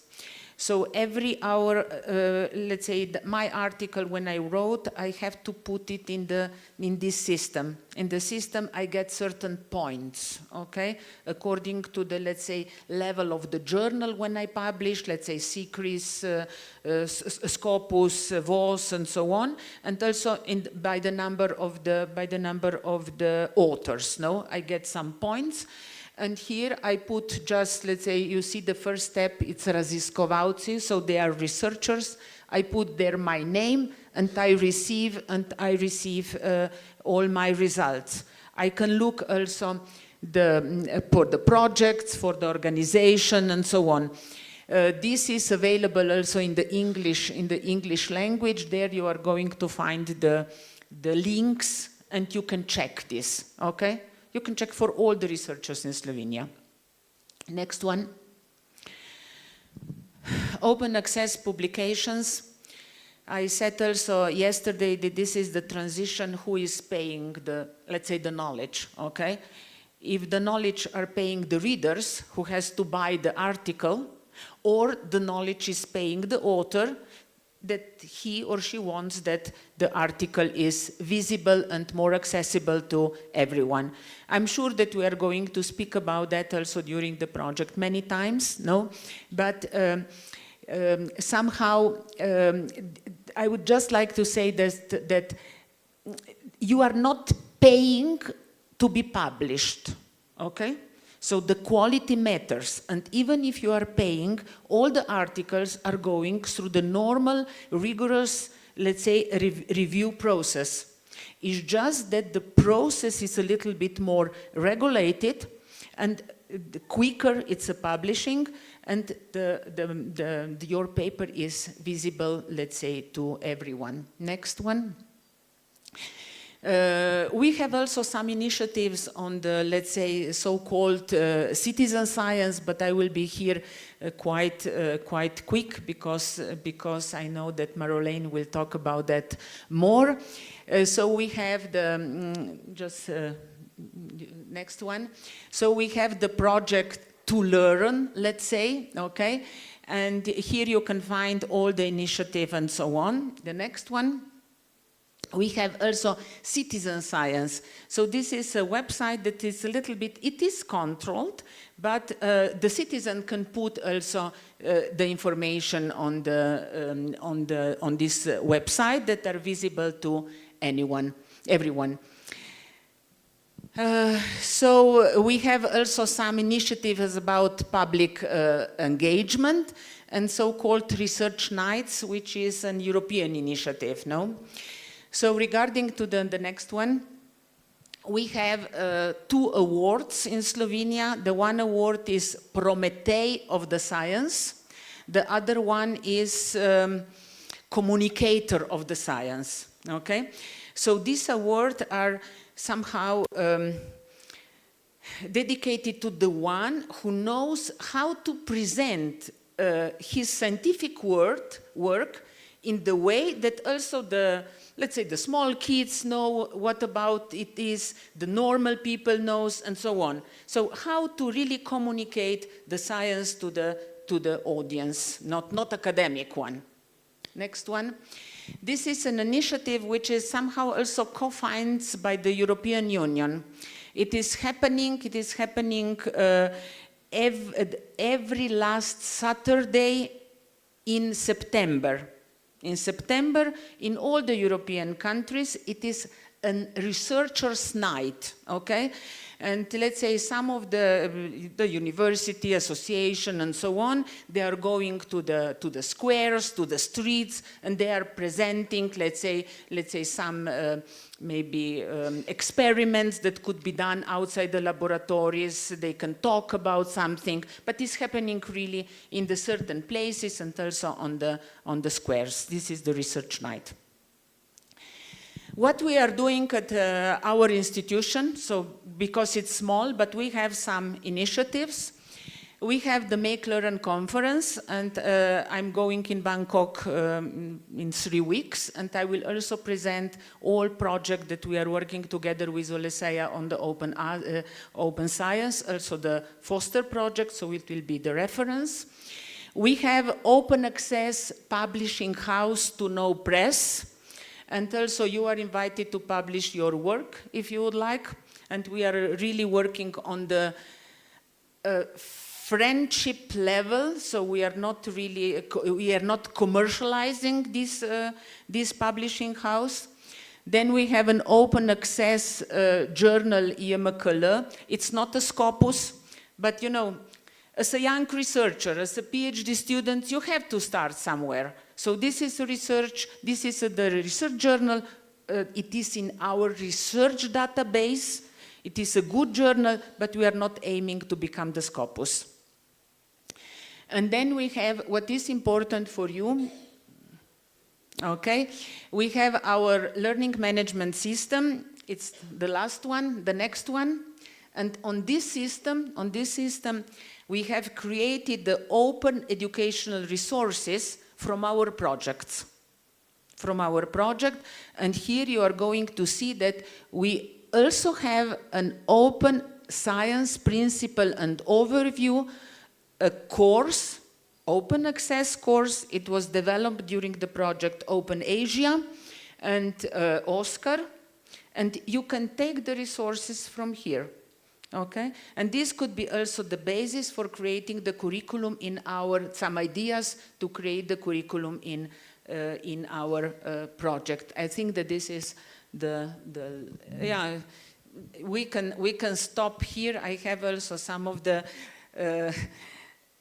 ethics dimension of the artificial intelligence, but we are here. This is also part of the openness, no? Okay, thank you, Oleseya. I'm really sorry to stop all these presentations, but we can use all this as a source of information. It will be shared with all participants, so Grace will collect them. And if you need to consult and to go more in details to see what some slides are missing, you can please ask Grace. My dear Marlon, please come on the scene. Professor, University of Amsterdam. Please introduce yourself better than me. Thank you so much. Everyone's still awake? Yes. That's good to hear. Because also an exciting time to be the final speaker before the lunch break. And I'm also a lecturer, like our Spanish colleague, so I also can continue for hours. So, but I have the challenge, as already Alicia is indicating time, so I'm probably very strict to the 15 minutes. But I hope this card you were just been giving is not burning too much in your hands. You can wait a little for the lunch break. So I hope everyone is awake. I see some smilings, that's nice. And now I'm waiting for my slides. And if I can also have this clicker, I would be very helpful. Until that time, I introduce myself. That's one. Thank you very much. And we have the clicker. Yeah, so we had nice stories from our colleagues, and now I will explain about the Dutch context. First, to introduce myself and my colleague who's sitting over there. That's Sergio. You will meet him tomorrow, because tomorrow we have an interactive session. So, and that's what I like more, to hear your stories as well. But today it's about us, so about me. I am Marleen Sweekhorst. I'm Professor Innovation and Education in the Health and Life Sciences.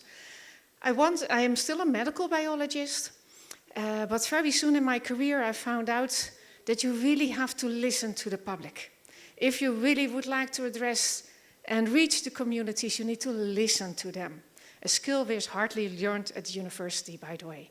At this moment, I'm very much working on access to healthcare, also in countries in Africa. We use e-mobiles and things like that.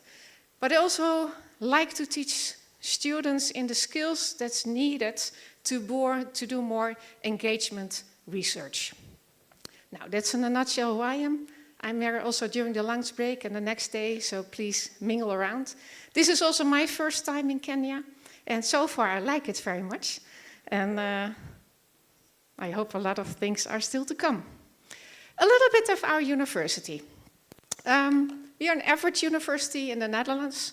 We have about 30 students, a little bit similar to our Spanish colleagues, 100 master's program, 45 bachelor program.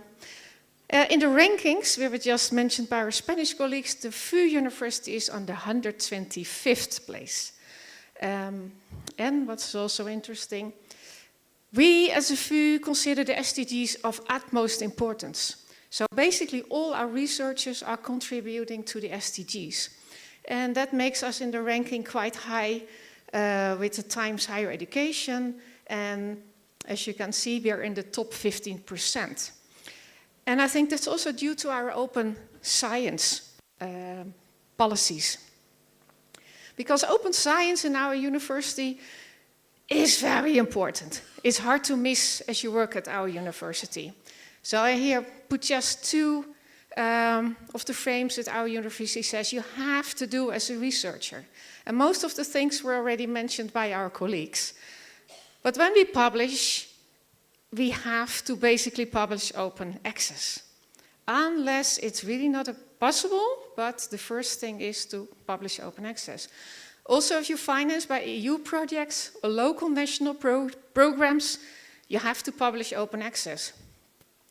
Now, what that means, we learned already a lot from NADA, so I skipped that. We also need to publish our research plans. So before we even started, we share that with our colleagues. So other people can review it and give feedback.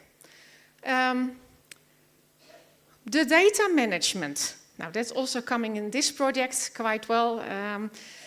We need to publish everything in data management, open systems, so everyone along the way can also see what you still are doing and can otherwise maybe join the research. Educational resources we need to share, engage with society. Now, I like to dive into that more because that's really my interest and also expertise.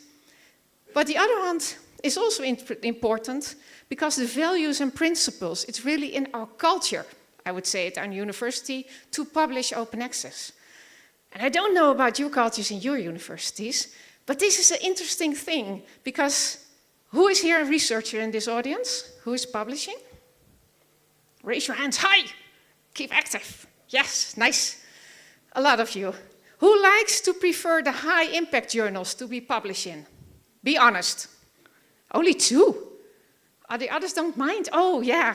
You do mind, because it's important for your career. Maybe not in your university, but otherwise if you want to move on, that's important for your career. High impact journals, age factors, that's what it's about. But open access publications, engaging with society, that's usually not the highest impact journals. So there is a difficulty here. But our university values the other things as well. So if you look at the recognitions and rewards, like just shown by NADA, normally it counts the impact factor, the author you are in, and then you get the highest numbers. Our university also appreciates you working with communities. You publish open access. And that's a change. And I really like that. So for your universities, if you embrace this, that's an important thing, recognition and rewards. And we have a lot of information and training on open research. Okay, it was already mentioned, Scopus, by both previous speakers. I will show some data. This is in general. We have Gold, that is really open access. We have Green, that's with an archive, and we have Bronze, the only available with license. So the most important one is the golden one. And as you can see, in general, we're doing fine worldwide. It's increasing. And in Scopus, who has visited Scopus for checking these kind of stuff? Few. Now, if you haven't, it's nice. You can see also for your own countries. So please do. And you see, for a lot of countries, similar graphs, similar kind of things. Now, I here cut out only agriculture in the Netherlands. As you can see, we support it a lot. Okay, this is worldwide again. This is nice, it was mentioned from already earlier presentations. China is a very front runner here. China, a lot of open access publications. So these are the top 30 countries. Now, as you can see, we are there in the orange. Indeed, below Spain. It was already mentioned, Spain is also. But China is huge. There's one African country. Have you found it? Egypt. There's simply no other country in the list. So I'm sorry, but Egypt is there. So, but this is, maybe in 10 years' time, this picture will change. And you're up front. Okay, now I would like to change to go to the topic I really engaged research. The normal research process you probably recognize is a kind of linear process. We as researchers like to think of the new research questions when you finish your previous research. That gives nice results, but also questions for further research. And we decide that all ourselves. We can check our colleagues, but that's usually what it is. And when we're done, we give it away to the community and we explain to them how to use it. Yeah, that's how we do it. And that works fine for some technologies. Think of vaccines. We better do that with scientists at the laboratories. We don't want to involve everyone at that moment. But if you're talking about using the vaccines and making sure we develop the right vaccines, it would be important to take them on board early. But otherwise can happen, we have the vaccines and we just drop it. Maybe they don't like it. So we need to take them on board.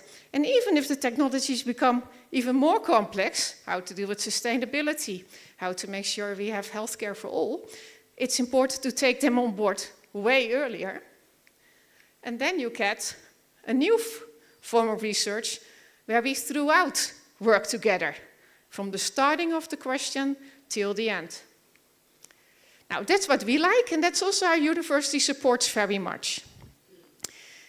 And what I always say, how many students do you have at the universities? At Daystar, for example, how many students do you have? 7,000? 8,000. 8,000 people. Think about the power and knowledge they have. And now a lot of teachers, you have the students in the class, and they as a teacher decide the exercises they have to do. Of course, they need to learn theories, but to see whether they're able to challenge these theories in practice, you think of an assignment. But what if these assignments were real-life challenges faced in community? What if these 8,000 people could help address these local issues? That's what I try to support in our university. We try to give students real-life problems from our community, which in all the different classes, economics, sociology, anthropology, physics, try to address part of these challenges. And that's, I think, is a huge thing to do. We are also, as already our colleague said, we are in the European Alliance, Aurora. I do there exactly the same, as well as the previous ones mentioned by Olesia, the other projects. I think there's a lot of power in students.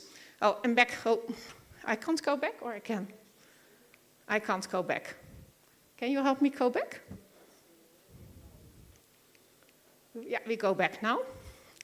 So as you can see, we have the lecturer, we have students, and we have societal partners. And of course, this is challenging, because real-life assignments are not always that suitable for the classroom. So you have to be a little bit flexible and let go of some things. And reciprocity to make sure that not only the community is benefit or not only the students benefit or not only the teacher, it really demands something, but it's very nice. Now, give a brief example of a course. Oh, there we go again. In this course, we like to train them in theories on policy making. And what they do, they have a question from the community. How to deal with sustainability in their area, or how to deal with vaccinations, for example. And they do the interviews in the community. Now, as you can see, some reactions from colleagues and the students, they're very enthusiastic if this works. Now, what we also do, because a lot of problems, and here I called some problems we have in the Netherlands, like loneliness and sustainability of inclusive cities, they can't fit one course of 6 weeks, and that won't fit one discipline. So what we do, we try to involve a lot of courses from various programs. And we try to integrate all the knowledge gained by all these students from all these different programs. And that works like this. So we really go, this is all outside of our university.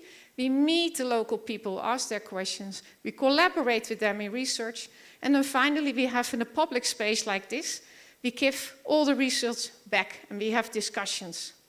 Now, with this, what we call thematic approach, and you can read about it, we got published about it, and we won a European Engagement Award with this. I think we really advanced in our university to do this. Now, I will just briefly dive in another model, which might be very interesting because you can replicate this in your universities as well. In this module, we work on very complex issues, but not with one student from one program, but students from all programs. And it runs parallel to the program, so every student can join. In the first one, we define together with society, what is the questions at stake? And we do that in a course. And during COVID, we were able to open it up to the whole world. And then we had also a lot of colleagues from Africa. That was really fun. So I take that example. So we have the COVID question. It was also addressed by our first speaker, the keynote. COVID is a huge problem you can't address from one discipline only. So it's students from all disciplines, but all over the world as well. And they all work together on this topic. Because COVID is a nice example, does not stop at the border of one country. Now, some pictures. And everything is done, in our case, with the public libraries. The ones that are in the project have to organize a public engagement activity. This is what you will see when you come to the Netherlands in June, during our public engagement activities. Some other pictures. And of course, it shouldn't be a copy what you have to do there. It should fit your country. So in our case, the public libraries are a very good way to meet local people. But in your country, there probably is something else. And we need to find out what it is. Then the link to the final slides there is, Olesia. In the project, it's called a science shop. And now you might think like a science shop is a shop that sells science. But that's not the case. A science shop is an entity where local communities come bring their questions. And I learned already in Daystar, they have a very good and excellent, I would say, communication with the students and the community. So the community approaches these students with their questions. Now then, that could be the starting point of your science shop. Community should be able to reach out to you like, this is my question, could you help me? And then students and research staff could take it up and take it into research. Sometimes it's called a science shop, sometimes it's called a living lab, and there are a lot of other words you can use for that. Now, we did this before, and that was the link to this project. Inspires, you can still look it up. It's another EU project. And this is the brief schedule. And I would like to thank you, also from our team, for the time. Thank you, dear Marilyn. You really woke up us. To be the last one speaker, it's difficult for sure. But Marilyn did really great, and she's really, for me, a person from whom I'm inspiring to be how to be a speaker. You notice that's her way of doing. So by this, I would like to conclude our session. And I'm inviting you to discuss, to network during our lunch. So you have, because we have no questions and answering session, but we will do it during our lunch and during our breaks. So please enjoy the meal. Grace will say probably some words. Would you like? No? Then I'm inviting for the lunch people. And I would like to say, use this time enjoying food and speak with people to make connections, networking, asking questions. Thank you. My dear, who is continuing? Okay. From the last presenter that we've just had, there's a lot they have in store for us tomorrow afternoon. So you do not want to miss that. We might get to experience almost something similar or even better to what we've just seen on much better, what we've just seen from what the presentation she's just given to us. I'd like to request maybe someone to pray for us. We go for lunch. No other remarks.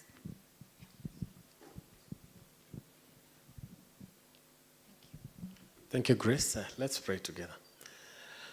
We thank you, our Lord, for caring for us so much that you provide something for us to eat and share together. We are grateful. And we ask that the conversations on the table will be pleasing and also that will be enriching, uplifting, about open science and life. And we pray that you energize us and refresh us to bring us back so that we can continue with these sessions. In your name we pray. Amen.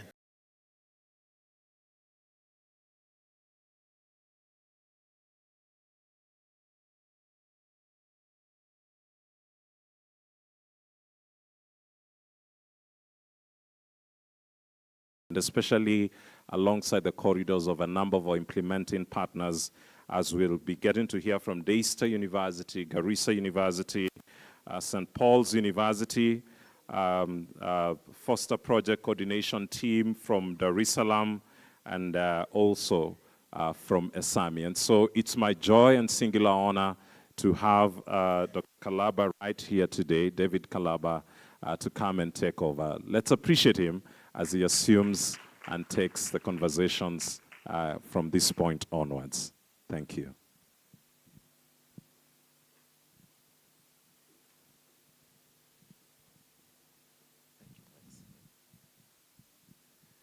Good afternoon. I can see the body language from Grace is that she would like to say something.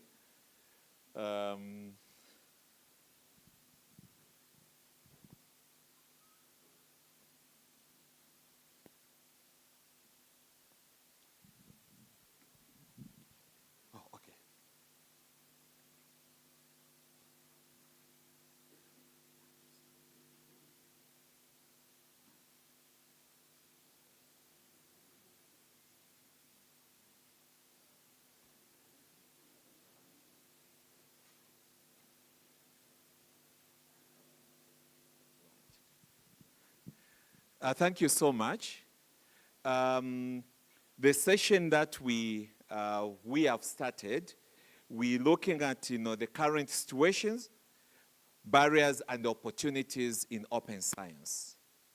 It is good to bring this in a local context to the table. And we have 5 speakers. I know we said we are going to give you 15 minutes, but we don't have so much time. So I'm requesting that you're able to do your presentation within 8 minutes. I know you prepared for 15. Please try and put it in 8 minutes because we need to be out of this auditorium. There are also other activities that need to take place. After this session, we also have another session that is coming through. So to help us start, we have the first, presenter. This is Miss Jane Yobera, She holds a master's degree of education, library science, and a Bachelor of Education in English and Literature. And she's also a doctoral student in information science.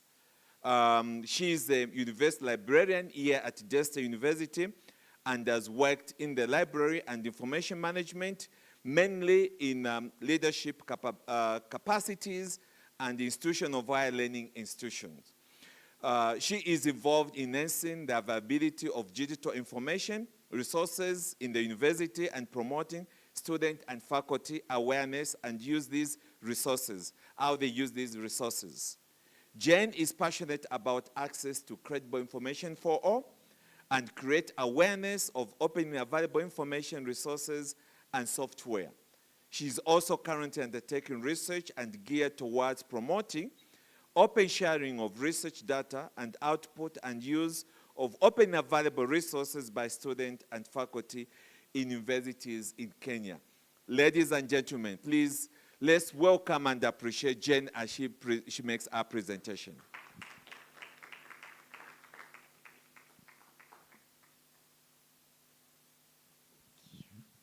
Good afternoon. Thank you. Yes, I'm happy to see all of you. Once again, welcome to Daystar. I'm here to present the context of Daystar University, the current situation of open science in Daystar University. So I'm waiting for the presentation. There we are. So I'll try my best to do it within the 8 minutes or even less. So the outline of the presentation is current status. In the current status, I'll be looking at what is currently in place, the gaps we have in relation to open science, then the barriers that we have and the opportunities that we have. The current situation, that is what we have in place right now, we have an open access repository, an institutional repository whereby we collect, preserve, and disseminate scholarly literature or scholarly output of the university and other resources that are of interest to the university and to the society. So that includes research by our faculty, our students, staff of Daystar, conference papers, dissertations, and theses. And then we have an institutional repository policy, which we are currently enhancing to an open access policy.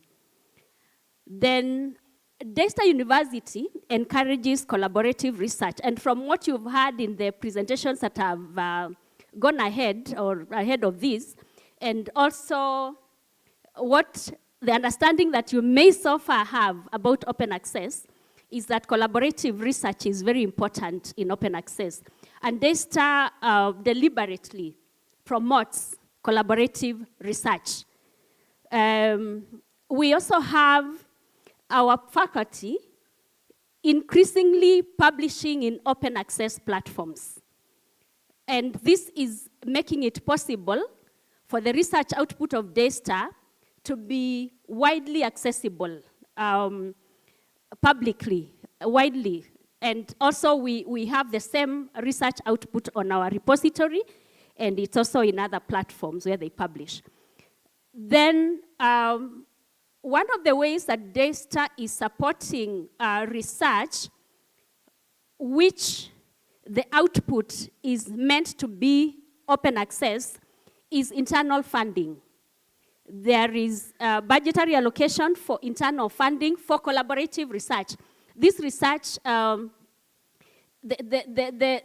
policy is that this research be collaborative, involving staff of Daystar, students, postgraduate students, and they can also collaborate with external researchers. Then we have institutional journals. We have 4 institutional journals that are open access. And they create a platform or platforms whereby our researchers, including students, publish peer-reviewed or rather, the process is peer-reviewed, and that the output is open access. Now, we have some level of implementation or integration of open educational resources. I'm calling it some level because it's not really a great level. It's not a great percentage at which we are doing it. We have some level of use of open access educational resources in teaching and learning. And then conferences that the university organizes where the research output is shared openly. We have it on our institutional repository, and also during the presentations, the research output is shared openly. Then capacity building for research, and this is something that Daystar University is doing quite a lot, building capacity, the capacity of researchers, that is both faculty and staff and students, to be able to undertake research. The bit that we haven't done in that capacity building yet is the training on open science. But the other aspects of research, that is done, there's a deliberate effort for that. Then promotion of a culture of innovation, and towards also open innovation among students, faculty, and staff. Then the bit that we have done of open science, which, as you have observed in the presentation, is mostly open science. They're open access. There is institutional support for that. So there is support from the leadership or the management of the university towards that, the open access initiatives. And that means there is support, or when we get to open science fully, the support will not be a challenge. Then we also we use open source, like some of the platforms we use are open source. Not every platform that we use are open source. For example, the one we use for our institutional repository. So one of the areas of support, apart from the open access process, is that the open source software, they support for that. The university does not really restrict, as long as the open source software is credible. Now, the gaps. We have gaps, and these are just some of the gaps that we have. We have not gone fully into the open science. We have the gap of the open science policy. We have the gap of data management plans towards research data management. So, of course, research data management policy, full adoption of open educational resources as part of open education. So, really, the adoption of the whole spectrum of open science. Some of the barriers to this, the full adoption of open science, low awareness of open science principles, practices, and benefits. At this point, I would not really say that we have a barrier of resistance, because first there needs to be the awareness to be able to tell whether there is a resistance. But so far, we've not had a resistance with regard to the open access. So even the other aspects of open science, it's not likely that there will be resistance from the researchers. Then lack of sufficient incentives for promoting open access practices. Then limited infrastructure for the full implementation of open access. And that, again, is tied to the other point of funding constraints. Then digitization infrastructure for research data management, that is tied to the previous points. Policies to guide incentives and rewards. That point is already captured. Then the opportunities that we have to be able to really get into open access. We have some opportunities to leverage. We have training. We can do training, and we are going to do it. Training and awareness creation for open science. Development of a comprehensive open science policy. and then the research data management infrastructure, establishment of that, engagement in open science forums and benchmarking. And we are very grateful for the upcoming visits, courtesy to this collaboration, which are really going to inform on, to help us on this aspect. And then we have the opportunity to come up with guidelines on incentives and rewards to support, you know, to really promote the adoption of open science, implementation of open education, and then partnerships and collaborations. So in conclusion, as you have already observed, our adoption of open science is more, at this point, is more on open science, but we have an opportunity to leverage on what we have to really successfully implement open access in its entirety. Thank you.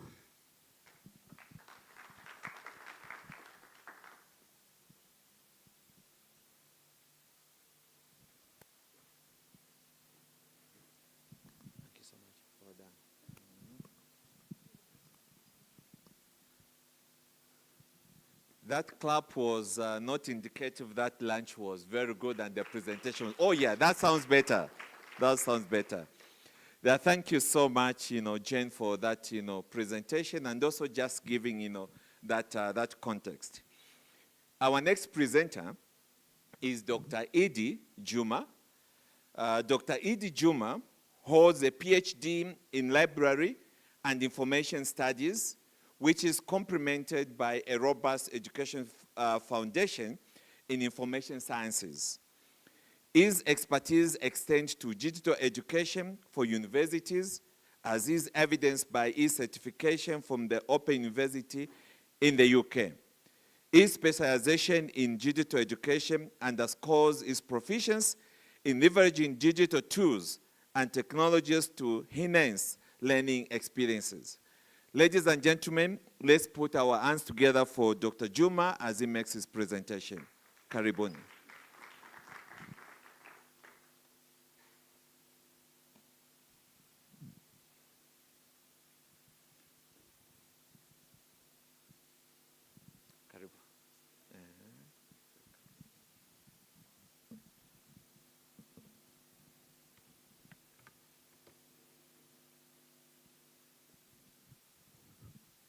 Can I have the pen? Okay. Ladies and gentlemen, welcome to the current situation, barriers and opportunities at Garissa University. And just as an overview, that's Garissa University, the place that is heavily associated with the camels, but it's also representing 61% of the landmass in Kenya, and the only university in that region. So established in 2011 and chartered in 2017 as the 23rd public university in Kenya. Student population currently is 5,500.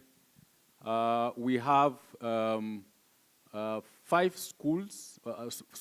schools, including an Institute of Peace and Security Studies, owing to our past calamities with terrorists in 2015. And as you can see, our core values are actually embracing the word peace, because we are promoting peace in that region.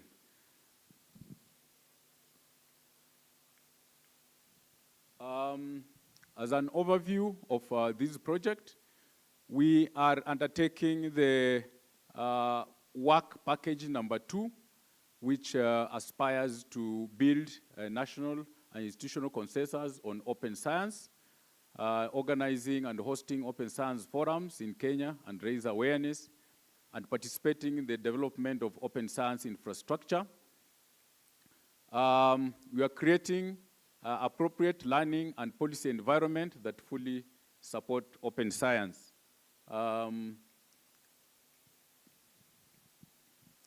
Now, in our university, we have, in terms of preparing for open science, we have established 5 committees that promote adoption of open access principles. And these include the ICT committee, the digitization committee, ODEL, and library and bookshop committee. We are implementing a project by INASP, which is helping us to develop a digital hub for the region. And we are going also to host infrastructure for that project, which will complement the infrastructure that we are going to also host for this project. We are conducting activities in Kitui and Lamu to promote participatory research, which is one of the ingredients of open science. Train stakeholders, including faculty, students, and community on open science and research.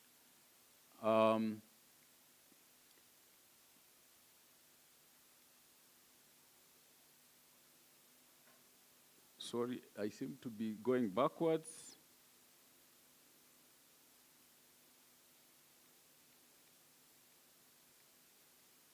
Okay, this is just the evidence for one of the activities we conducted in Mwingi in Kitui County. And you can see those are community members who participated in that project. And as you can see, this is a forum that is actually led by the community themselves. And it's also one of the major features of open science, where you have to involve the community in whatever you are doing. Right now, last year, the university developed an open access policy. Many other universities, like Daystar University, have said they are a bit ahead of us. And this policy was actually approved by council, and it has created initial steps towards embracing open science.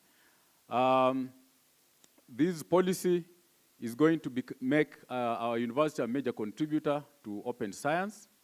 Our university has automated several functions using the ERP, and also in the library, we have automated our functions and used the DSpace open repository software. And we are also using the plagiarism software to ensure that our research output is complying with the requirements of the Commission for University Education. We are also using MyLoft, which has actually helped our users access information when they are outside our campus. We are hoping that 8 members of this training or this project are actually going to, we have a project which is, that training that is conducted by INASP, the 8 members who are going to graduate from that are actually going to help us spearhead the establishment of open science in the university.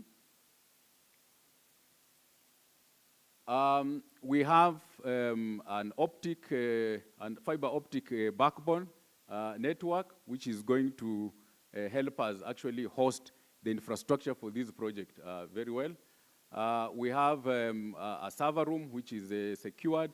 We also have a backup systems, which will help us host the requirements of this project. We also have a very strong electrical supply, and also backed up with a solar system, just to assure you that whatever we are going to host, we are not going to disappoint you. Okay? We have some staff on the ground who are also going to help us manage this part of the project. Okay? As part of our readiness in 2021, the government sponsored a number of our staff in the university to participate in a certificate program known as Digitization Education for Universities. And those members are actually playing a very big role in ensuring that we embrace ODEL, which is also, as you can see, the word O is open, so it's meeting somewhere with the open science. Okay. We have our institutional repository currently, but it's not as open as that one of Daystar, because as I said, we are actually trying to implement the open access policy, which was just approved last year. Okay, the major challenges is the slow implementation of the open access policy, because there are processes and procedures that we must follow. The rapid changes in technology, which is making our infrastructure become obsolete with time. The weak balance between benefits of open access and the intellectual property rights protection. The fear of misuse of open data and lack of adequate funding for open science. And way forward, we need to expedite the ongoing implementation of open access policy, the implementation of that, then conduct training and awareness creation among students and faculty. GAU has also set aside some special fund for, to complement efforts towards open science, review ongoing development infrastructure and research funding initiatives. And finally, which is actually very relevant to this project, we aspire to build a very strong and vibrant platform for the success of the Foster project, okay? So in the overall, we feel that we are around 65%, and because of the ongoing audit by the Commission for University Education, actually they are on the ground right now, we are hoping that by the end of the week, that percentage will have increased even to 70%. Thank you very much.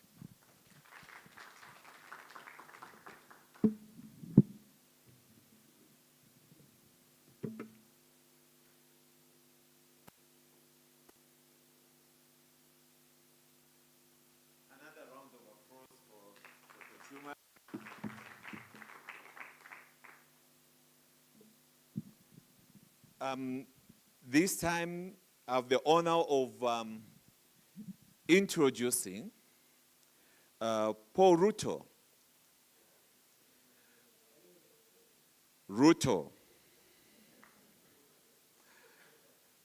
Paul is a research coordinator at St. Paul's University here in Kenya. Paul is passionate research leader with over 15 years of experience in driving impactful, evidence-based solutions across Africa with a mission to impact society positively through research. He has led and contributed to more than 20 research projects with NGOs, government, and private institutions in Kenya, Uganda, Malawi, and South Sudan. He's an expert in mixed methods, multi-country research, big data, impact evaluation, and policy development. Paul excels in interdisciplinary and high-impact studies. Currently, he is a research fellow at St. Paul's University, where he leads institutional and donor-funded projects while mentoring faculty and postgraduate researchers. Paul is focusing on impact evaluation and implementation of science research in development space. Ladies and gentlemen, let's put our hands together to welcome Paul Ruto.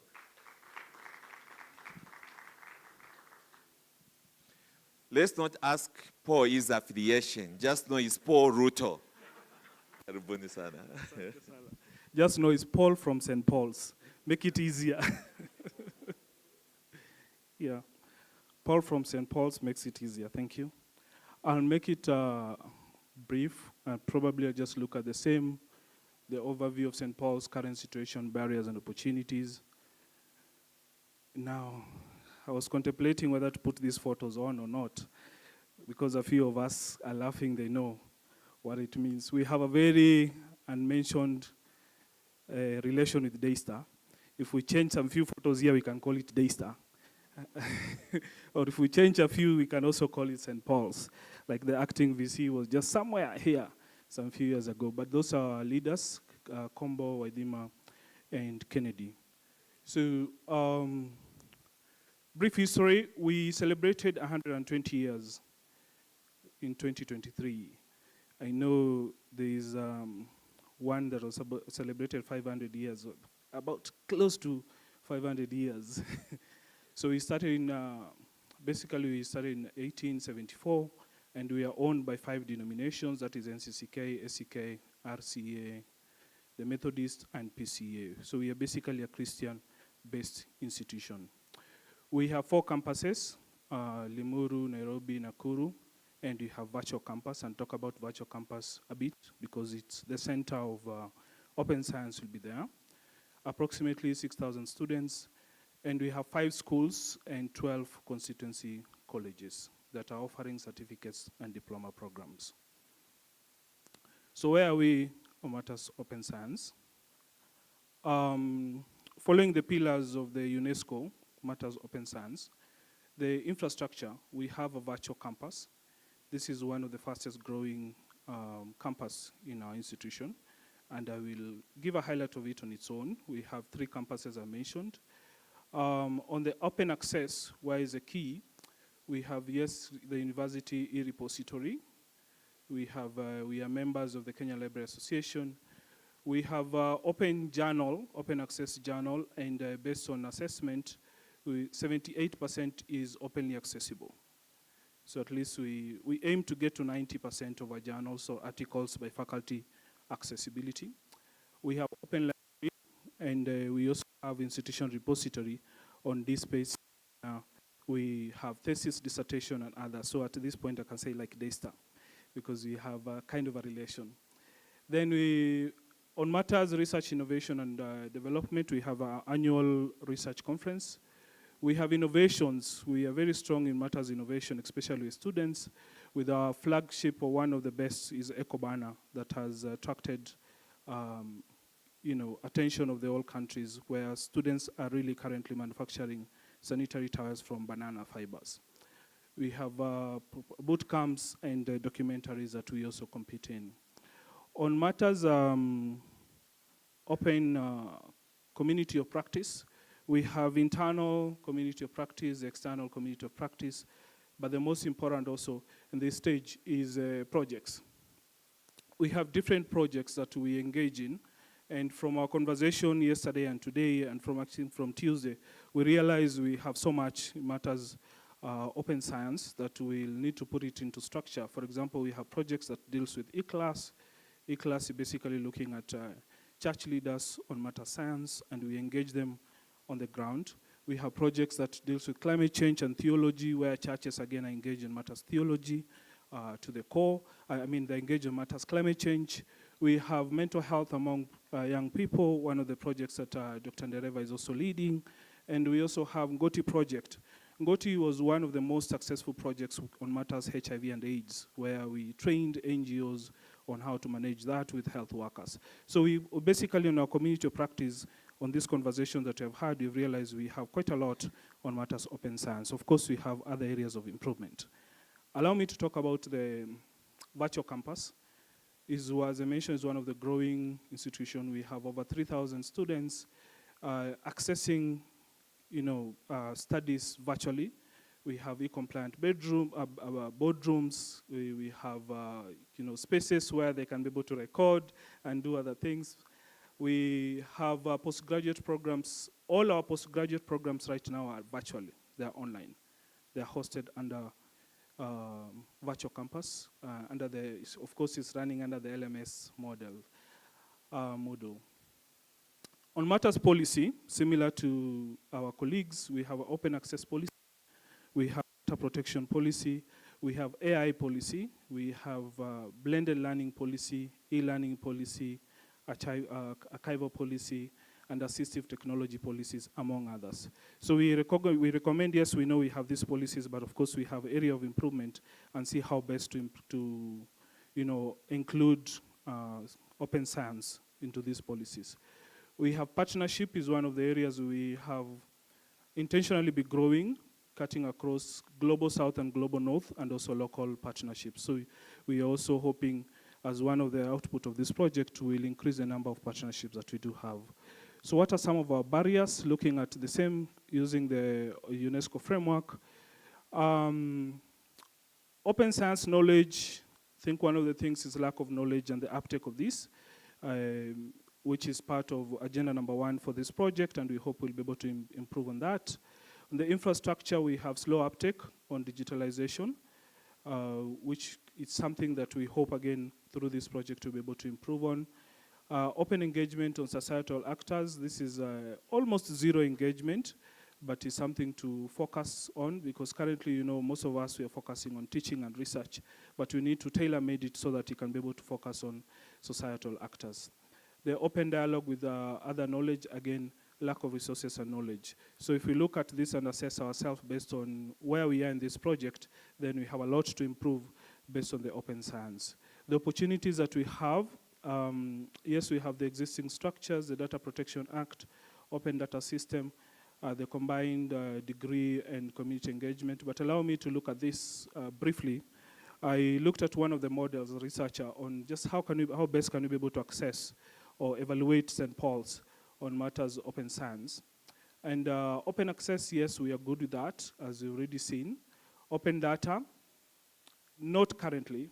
We really need to work on matters accessibility of data. Of course, for the university, we agree we have so much data from the students, PhD, and all our researchers, but we don't share it. So there's a lot to work on matters open data. Open methodology, we notice and we have realized based on our own assessment, we do a lot of research, but the models that are not out there. So we need to work on our models and probably establish center of excellence or centers of open science that we can be able to work with. Then open source, yes, we are good on that. Citizenship, as I said, we are not really good on that, although the local partners that we are working with, like World Vision, NCCK, and Goti and Spill, that we are working on projects with different institutions. And then lastly, on institution policy, we have quite a number of policies as mentioned. So looking at this, where we are and the barriers that we do have, we believe that as we go on in this project, we'll be able to improve. So thank you, and you're welcome to St. Paul's. Thank you.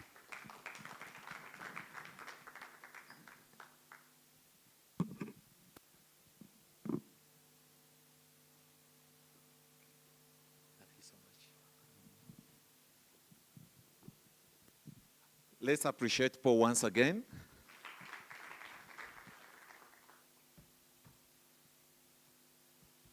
So that's Paul Ruto. Mr. Ruto. Thank you so much. This time I would like to invite, now let's cross the border and see what is happening in the region. Let's go to the land of Kilimanjaro, Serengeti, and Zanzibar. This is Tanzania. I would like to invite Dr. Musa Mugwatu, who is the Foster Project Coordinator at University of Dar es Salaam in Tanzania. Dr. Musa Mugwatu is also the Director of Research and Publication, who is responsible for facilitating communication of all matters regarding research and publication activities to the university units, the creation and maintenance of interdisciplinary research groups and centers, both internally and externally, but also facilitating engagement, creation, and maintenance of collaborative research links with industry, other research institutes, local and foreign donors. Dr. Ali, karibuni sana.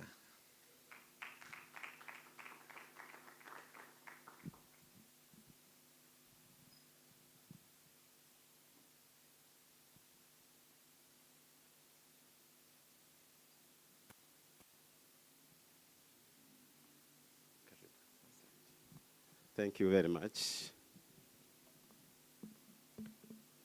I have to make a correction a little bit.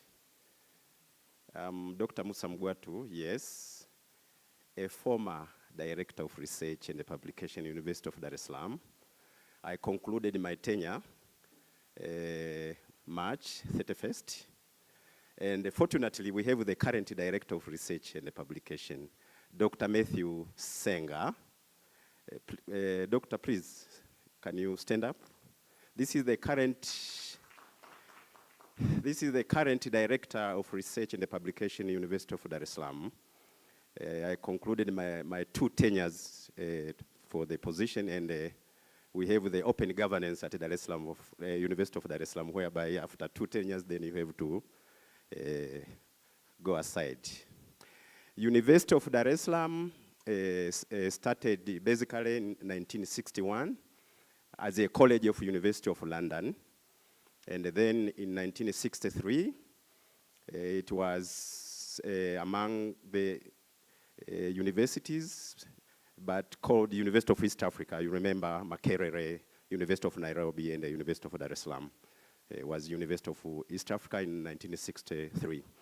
Then in 1970, University of Dar es Salaam became a full-fledged university by the University Act of 1970.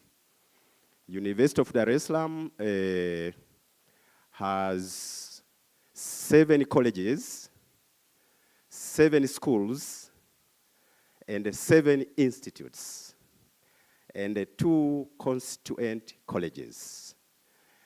And our structure, we have a vice chancellor and 3 deputy vice chancellor. You can see it is a very unique organization structure where we have 3 deputy vice chancellor. You cannot find in many universities, even in Tanzania, that you have 3 deputy vice chancellor.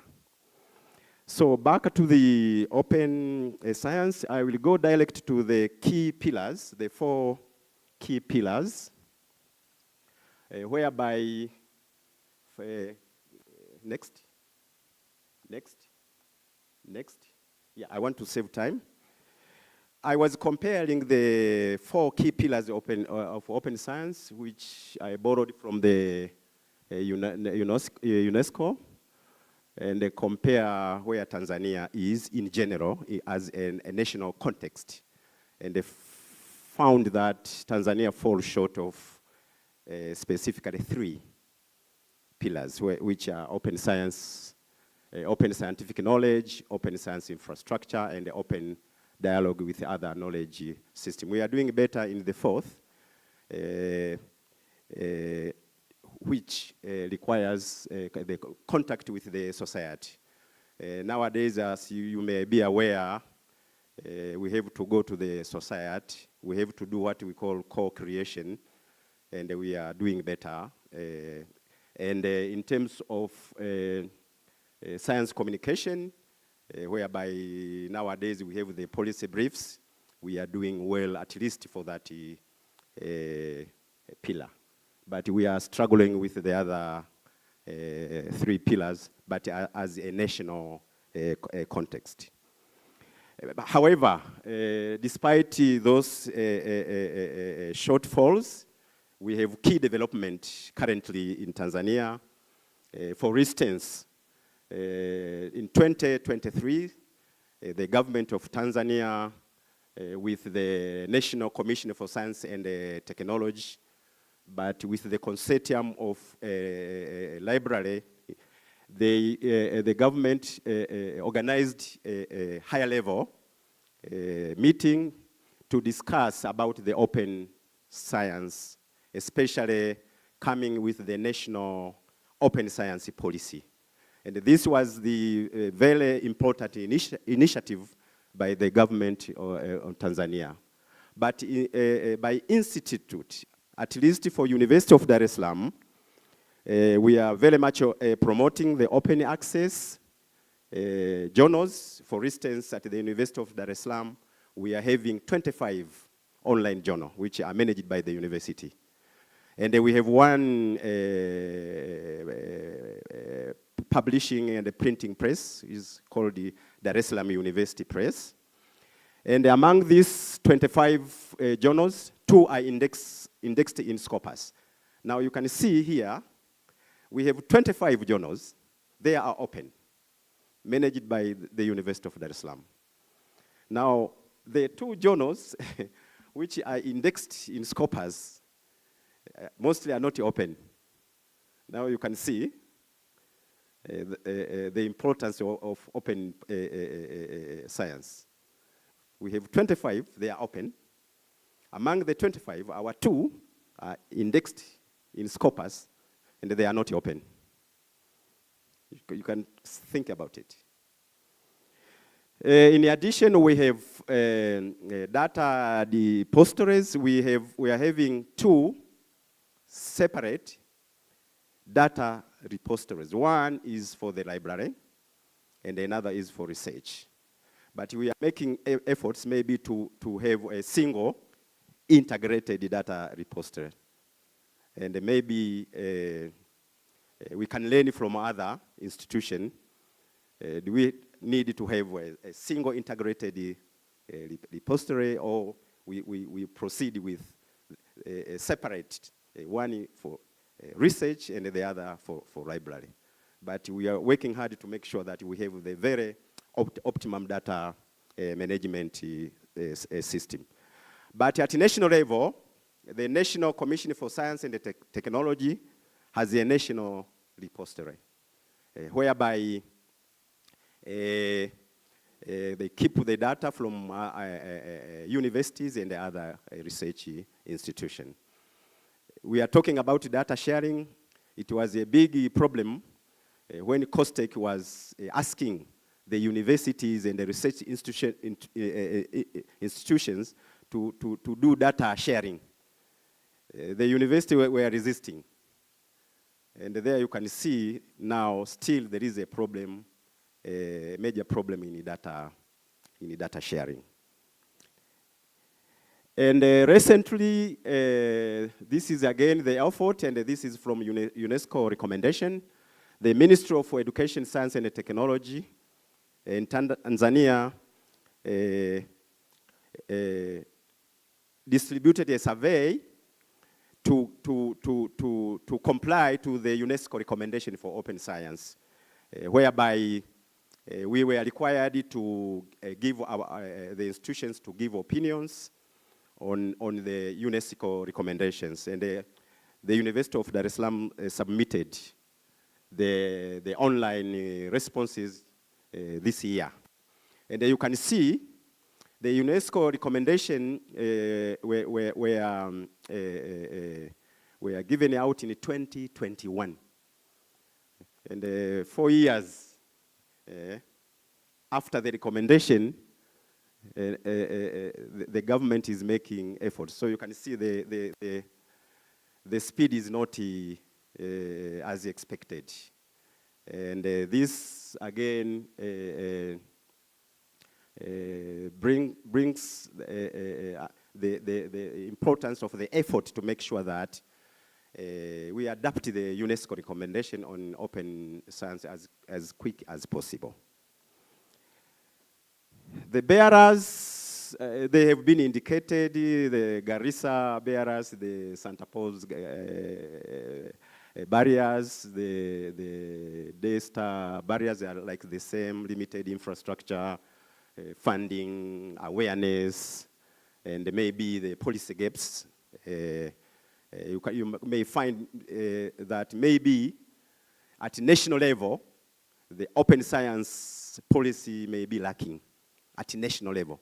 And normally, the institution, the university are sometimes they become ahead of the government policies. And this is a very big problem, because we expect that we should have the national strategies in which the universities and the research institution can adopt.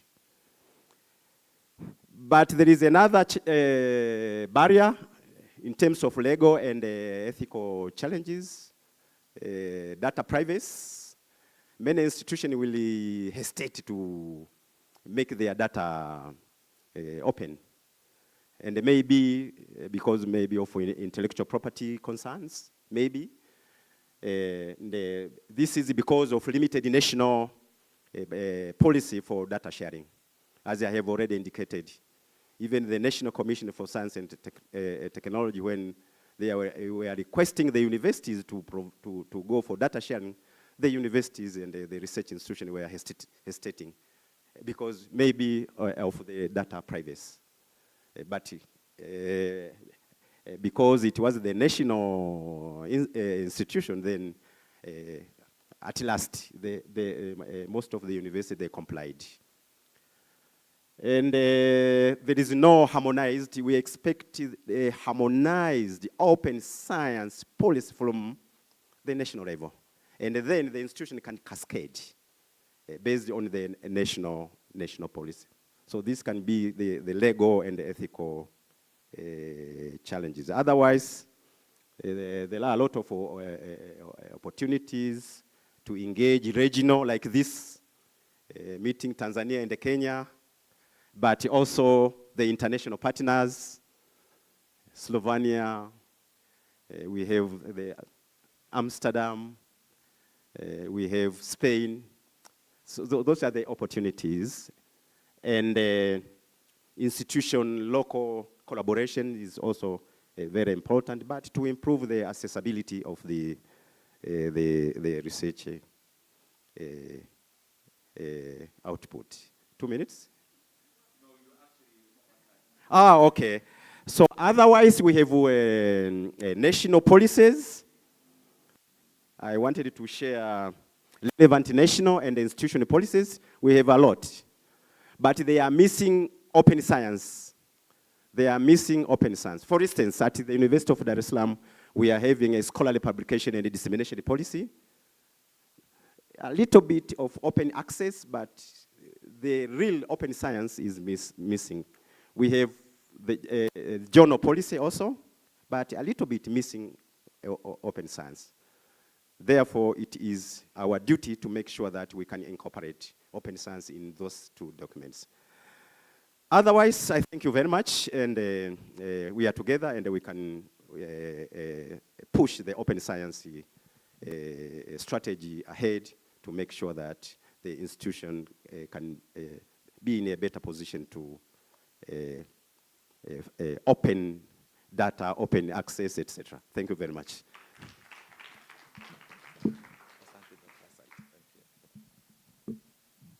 Thank you so much, Dr. Lee. Another round of applause. Now I have the opportunity to introduce a colleague and my brother, Dr. Lucky Yona, who is the first project coordinator at ESAMI, the Eastern and Southern Africa Management Institute. Dr. Yona is an accomplished academic and professional in the field of finance and accounting. He is currently principal consultant at ESAMI, where he leverages his vast experience to promote research, foster collaboration, and secure funding opportunities. He holds a doctorate degree in finance, that is a PhD, and Doctor of Business Administration, Masters of Business Administration, and is also a CPA holder. These credentials affirms his deep knowledge in business management and finance. His extensive contribution to the academic community includes authoring 10 books and publishing numerous papers in peer-reviewed journals. This work reflects his profound understanding of finance and accounting alongside his ability to conduct rigorous research. Beyond his professional and academic accomplishment, Dr. Yona is deeply committed to his spiritual calling. As a senior pastor at the Arusha Christian Worship Center, he passionately serves his congregations and community. His work as a pastor and evangelist has made him a beacon of faith and hope for many. Let's welcome Dr. Yona. Karibuni sana. Thank you so much. I'm just trying to see how I can save my time. I have two issues, talking about Tanzania, talking about SAMI. So I'll just try to Dr. Mgwatu has already explained about Tanzania a little bit. Maybe I just chip in a little bit on what is happening in Tanzania and then talk about what's happening in SAMI, and also looking at my time. So what are we saying? Open science is a global movement all over the world, but we are at different level of adoption. Some are a little bit higher, they've advanced, some are low. But of course, the benefits of adopting open science at any stages, we can see them. Everyone can benefit, whether you are at low stage, whether you are up to stage. Of course, the benefits are based on this model of open science. You can benefit, where are you? You can benefit from all these ones, whether you are open data, if you apply that, there's benefit. If you go for open evaluation, there's benefit across everything, because I'm not teaching about open science, I'm just giving you an overview. Now, what current position of open science in Tanzania? We talk about policy development. Already my friend has mentioned that Tanzania is actively working towards establishing national open science. Of course, we see institutional support, that several institutions, they provide support for open science through institution repositories, online journal publication, systems and financial coverage for publishing processing charges. We have regional collaboration next. Of course, we have a number of achievements in Tanzania, institutional repositories, 17 universities, for example, University of Dar es Salaam, they have open access repositories since 2009. We have also open access policies. We have 6 institutions, including Muhimbili University, which adopted to formalize open science. Of course, the national policy development is still going on. Capacity building across the country, across the whole nations, to equip the librarians and the researchers is going on. Of course, we have regional collaboration. You also see us here, but University of Dar es Salaam and other universities across Tanzania, they are trying to collaborate with other global institutions. We see improved infrastructures across all the universities that I'm saying, but also we have challenges, the infrastructure limitation, we have funding constraint, we have awareness of training, that's a problem, lack of awareness and training among researchers upon open science practices, but also a question of culture and ethical consideration, concern about intellectual property rights and the data sharing norms.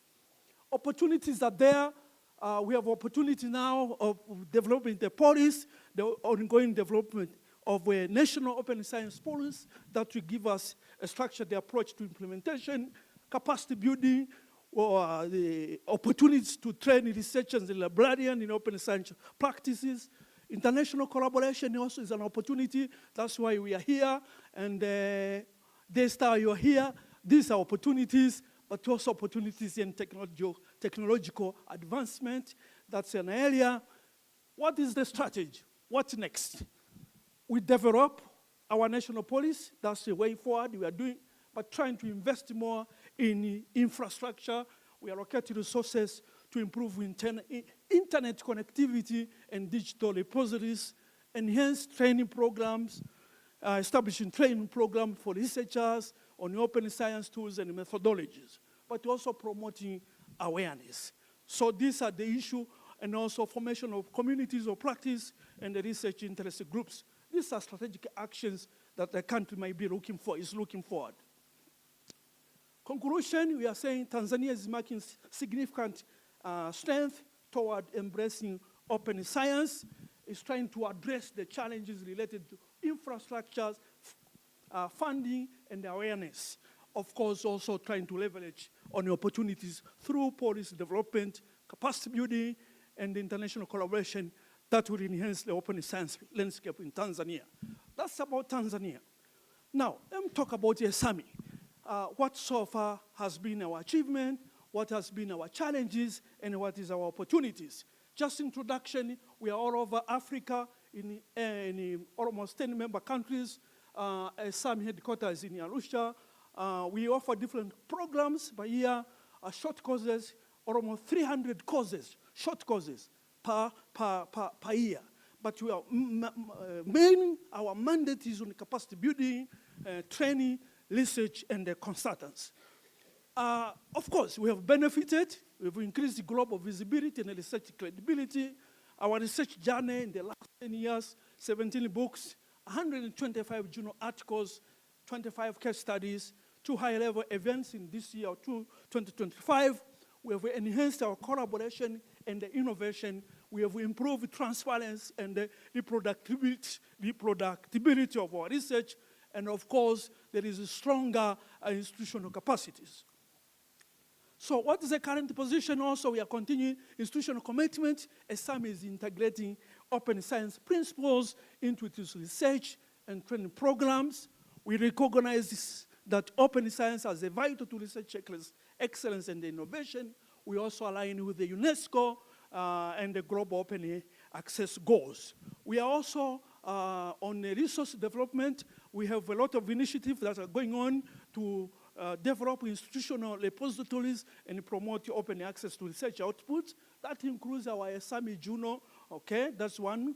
And also we do a lot of training and capacity building on open data management, open access publishing, knowledge dissemination. We have tailored workshops for researchers, policymakers, and the other academicians. We are trying to integrate science, open science into our MBA program. We have collaborative research projects. Apart from this one, we had the Inclusive Business in Africa project that was with Rotterdam School of Management. Currently now we have the Foster project, but also our Tropica Institute, where we have collaboration with the Lund University. We also promote open access and international collaborations. We are also thinking, we have policies to support open access and data sharing. That's typical on infrastructure and the policy development. We talk about upgrading our digital infrastructure for open repositories. We have partnership with networks.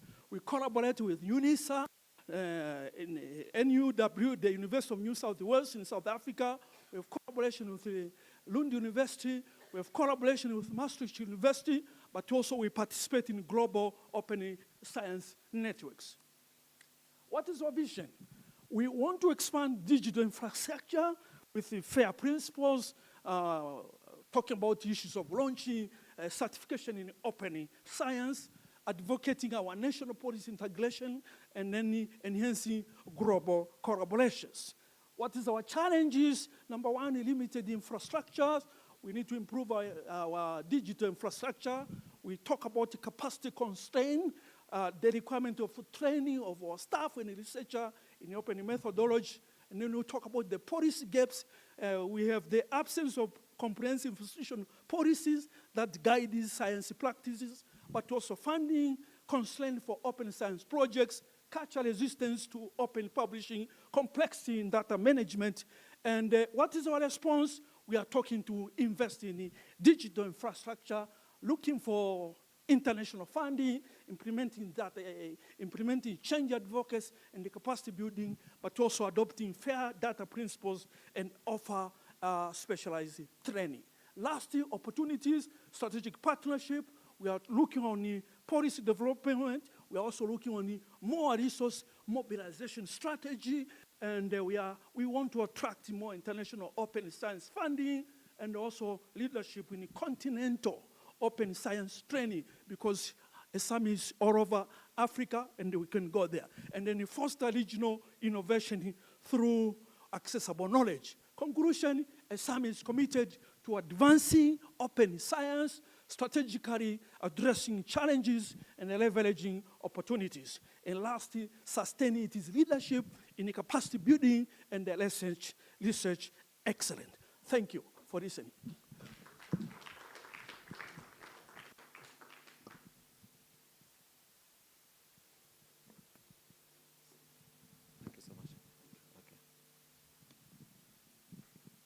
I told you, not only is he a professor, but also a preacher and a pastor.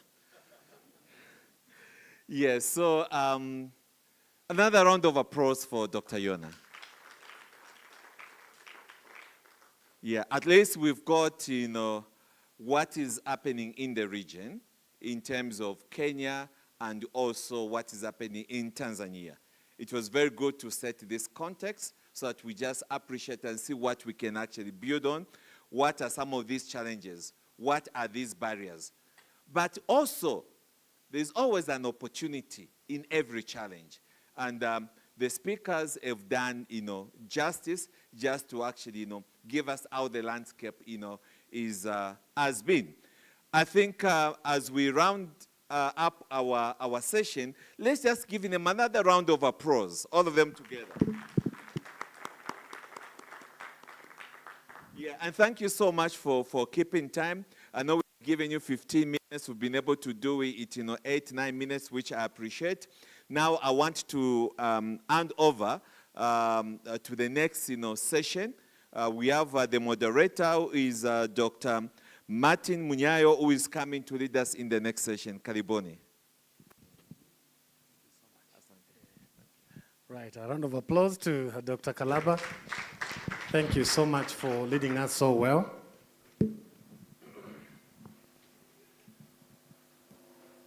Okay, that has been taken away. Okay, I think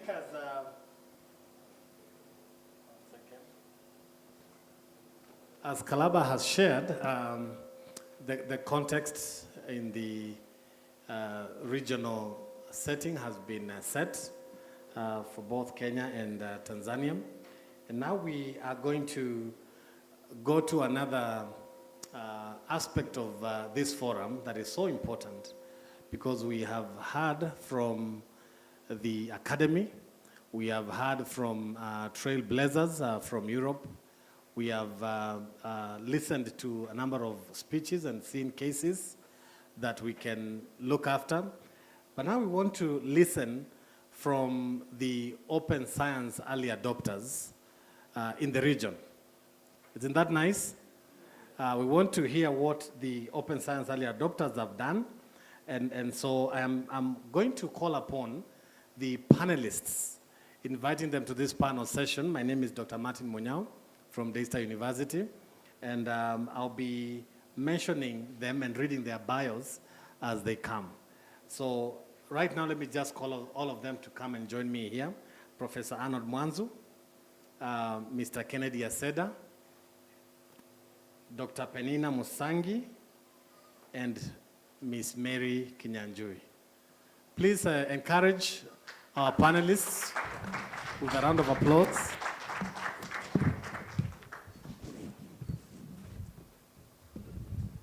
Thank you.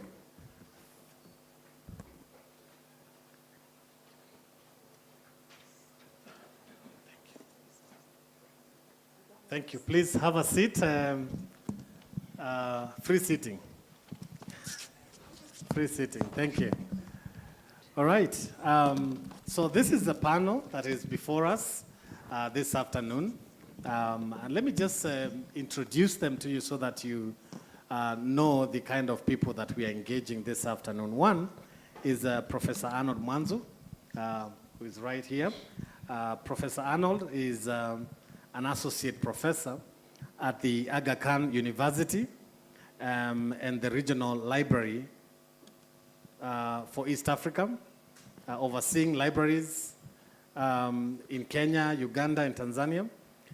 He is the chairman of the Kenya Library and Information Science Consortium, which we also call CLISC, and holds advanced degrees in information science, organizational development, and certifications from institutions such as Harvard University and DAD.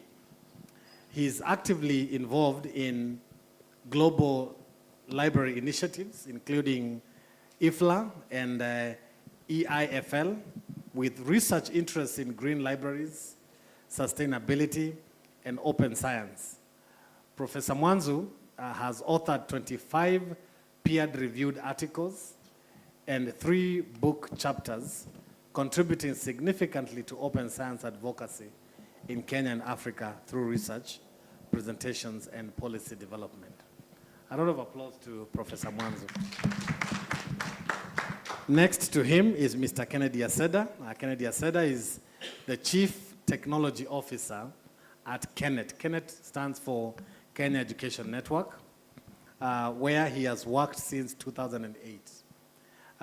He holds a master's in information security and a bachelor's in electrical and electronic engineering. At KENET, he leads the technology strategy encompassing networks, data centers, cloud and cybersecurity. He has spearheaded projects supporting open science, including the KENET GPU cluster infrastructure, virtual lab infrastructure, and measurement lab infrastructure, showcasing his commitment to advancing technology for research and innovation. Let's appreciate our brother. To my left, immediate left, is Dr. Penina Musangi. Dr. Musangi is the university librarian at Amref International University here in Nairobi, Kenya, and also treasurer of the Kenya Libraries and Information Services Consortium, CLISC.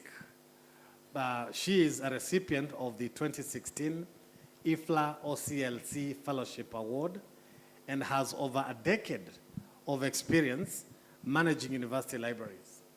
Dr. Musangi is a strong advocate for open science, having developed institutional repositories and open access policies for over 30 universities in Kenya through the EIFL Spider Project.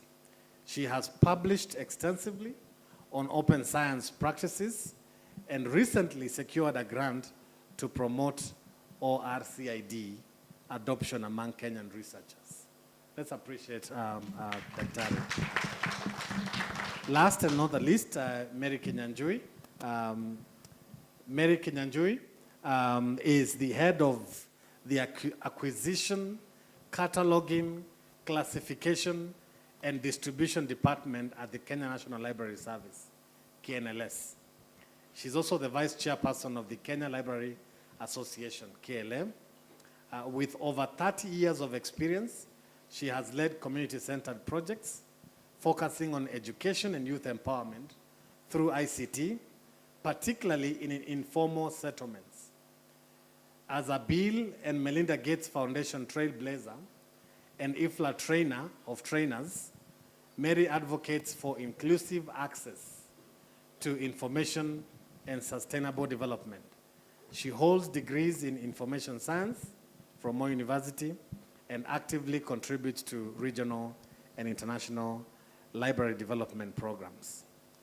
Let's also appreciate her once again. So, ladies and gentlemen, this is our panel. And welcome, esteemed panelists, to this timely discussion on open science that we've been following since morning. And we are eager to hear your insights based on your diverse and crucial roles within the Kenya research and information ecosystem. And so my first round of questions basically is just to hear your personal journeys regarding open science. And so let's begin by grounding ourselves in experience. So could each one of you please share a brief overview of your personal journey with open science? And in that you're telling us what was the moment or realization that highlighted the importance of open science for you? And how does your current role support that? Let's start from my far left. Yes, thank you very much, and also to the participants for being with us until this late afternoon. My name is Kennedy Aseda of KENET, as you have already been informed. So for me, my first interactions were probably around 2008, thereabouts. Basically, I was working on some internet performance measurements, basically testing the quality of internet when you are using your, back then it was 3G was what was the in thing back then. And it was very difficult to get data. But then after a while, I realized, yeah, there was a project that was supported by Google that basically currently operates as a measurement lab. So I leveraged on that and went and did some presentations in Ghana about basically what the quality of internet is in Kenya when you test it from different providers. So as I continued engaging is when I realized that, yeah, many people actually didn't know even about open access. So yes, the measurement results are there in repositories, even up to date, but there isn't adequate awareness that, yeah, the data is available. You don't have to go around collecting data fresh, and the data is openly accessible. You can actually compare Kenya with other countries and so on and so forth. So then is when I realized that, yeah, actually, you could be having resources with you, but you're not aware of those resources.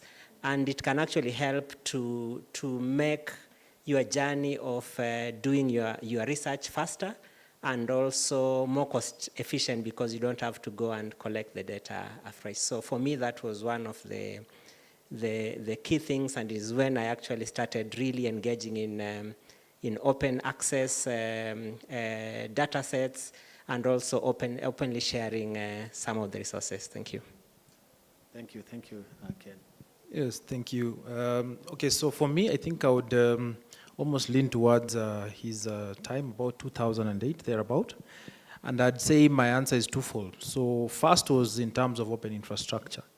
I just come back from a program funded by the Belgian government, and through that program I gained skills to implement infrastructure for repositories.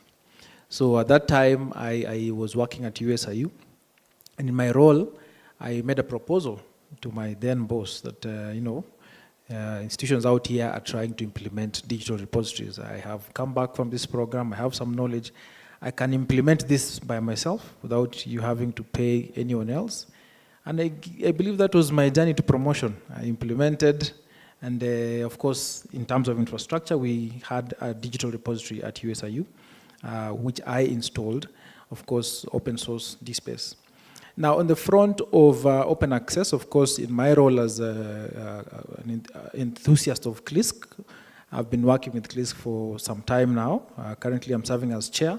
But when I started, of course, CLISC is inclined to building capacity. A lot of capacity in terms of open advocacy, advocacy for open science, and I was also involved heavily on that.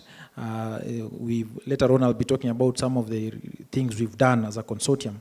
But also as a researcher, I've also published. I did a lot of regional research, empirical studies to see what is going on out there. So that at least even when I'm in a forum and somebody is saying this is the output, I can actually back it up with evidence and say, according to the facts on the ground, this is a bit different. So I believe for me it started in 2009, going all the way to 2011 now from a CLISC perspective. Thanks. Oh, thank you, Prof. Yes, Mary? Okay, thank you.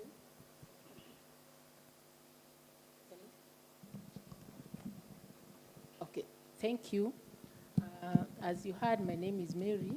My journey started before I was working in the National Library. I was transferred to go to start a library in Kibera within the informal settlement. And as a trained librarian and an international trainer, my journey into open access, when I went there, I began working with the marginalized community that is in Kibera. And I realized there's a lot of information they don't get, especially when it comes to health, when it comes to education. You find that they were not even aware that they are expected to get the information free of charge. And with this, I realized that if they have this information, they are able even to transform their lives. So in this case, I realized there was even a lot of information that was behind them, locked for them, and they could not access. And in any case, if they wanted any information, they were to go all the way to community, the library which is in community. And due to this, I knew as a librarian, it was my duty to assist them, And this could have assisted them even also to see and to understand what is expected of them. And as a reader within the Kenya National Library Service, I began to train them and also helping them even where they could access this information. And this started through the capacity building, training them, and even on how they can access the information free, and even also have the open access as well as the data they wanted. Then from there, we started supporting them, and I started even asking even our management how we can even have the open science policies to see how these people could access this information. And also, we also trained them on issues to do with ICT, because they knew nothing about the ICT, and yet they are expected to do the same exams. They are expected even to know when it comes to the issues of accessing government policy, government services, they are expected to go to the e-citizen, which they didn't know anything about even this e-citizen. So we had to make sure that we train them and try to bridge the digital divide, and also include them like any other citizen within the country. So in this case, just to understand that the open science is not just a trend, but it is a moral imperative, especially within our country and also in Africa. And it could support research, support them even innovation, support even policy making, and also include them within in development. So my journey started from there. Thank you. Wonderful journey, sir. Thank you. It's a moral imperative. Thank you.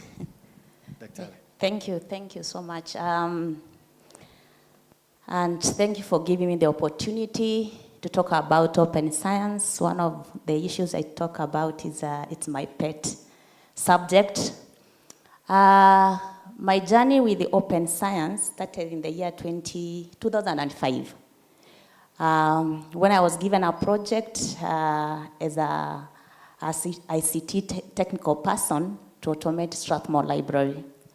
That is when we automated Strathmore Library using Koha, the first institution to use Koha is an open source. That time I didn't know it's an open source software, but that was my first interaction. And from then, I've continued to support the use of open source software.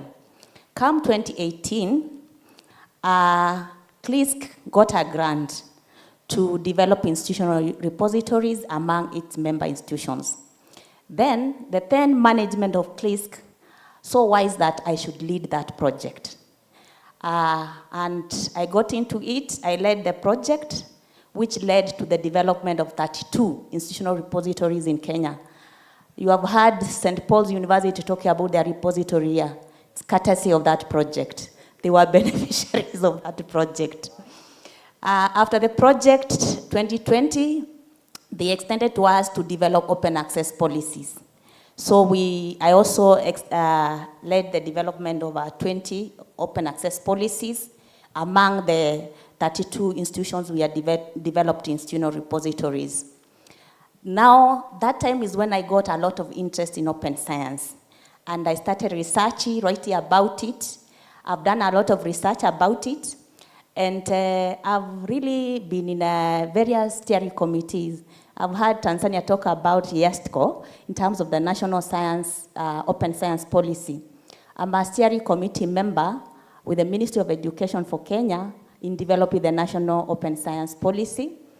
And this was because of what they were reading online. Because what happened, that project of A4, they were put online. Who are the leaders who have done what? And therefore, the ministry thought this lady led this project, she can give us some guidelines in terms of developing the policy. Lately, from that, I got a grant to develop, to capacity build researchers in Kenya in terms of HOKID, which is an open infrastructure. Daystar University is a beneficiary of that. of that project. And it's an open infrastructure, also talking about open science. And from there, we are talking about the open science policy. And I got about a month ago, because of the issue of opening and talking about open science. There are institutions in US who have reached out to me. We collaborate to develop open data repositories in health data, because I work in a university which deals with health sciences. So I've seen my journey with the open science, starting from the year 2005, has really built me to become an advocate of open science. Wow. Yes, thank you. Wow. A round of applause. Can you hear that? These stories go back, 2006, 2008. So open science has been around. And I think this is the moment. This is the moment for the partner institutions here to handle the bull by the horns. Dr. Penina, talking about capacity building researchers from that project, and I'm going to ask each and every one of us this question in 2 minutes, just thinking broadly about research life cycle, from ideation to dissemination and impact.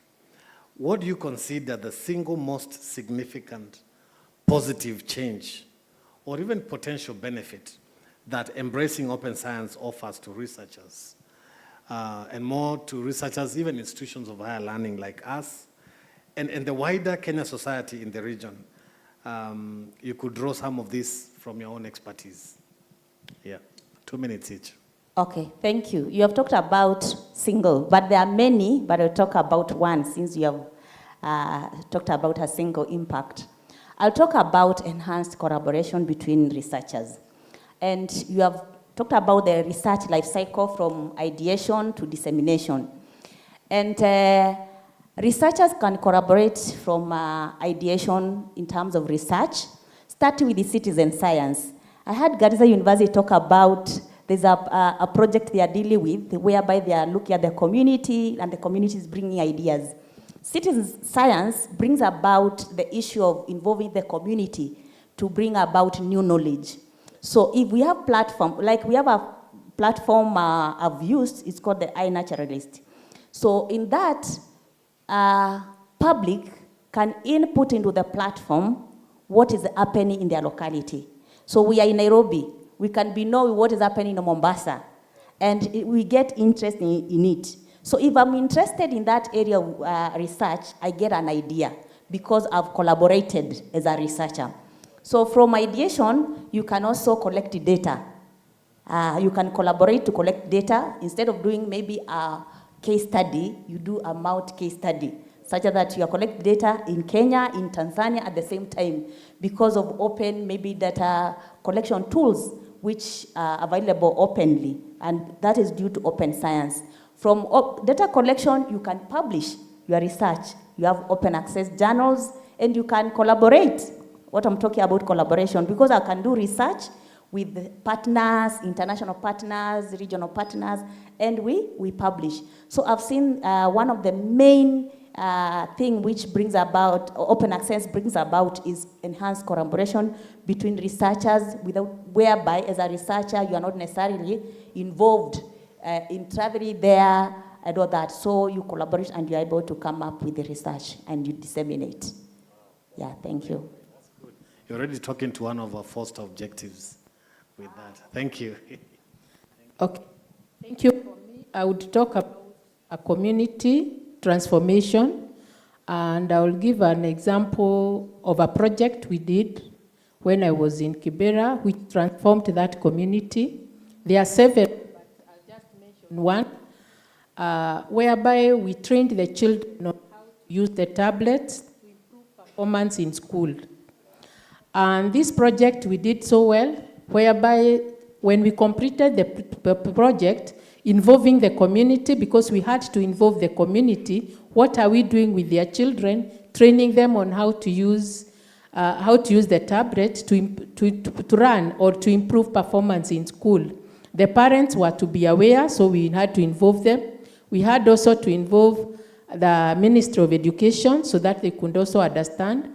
And after we went through that project, we worked with those children from class 6 up to class 8 when they did the exam. And that was the first group whereby they were able to take the highest number of children from those informal schools to national and provincial schools.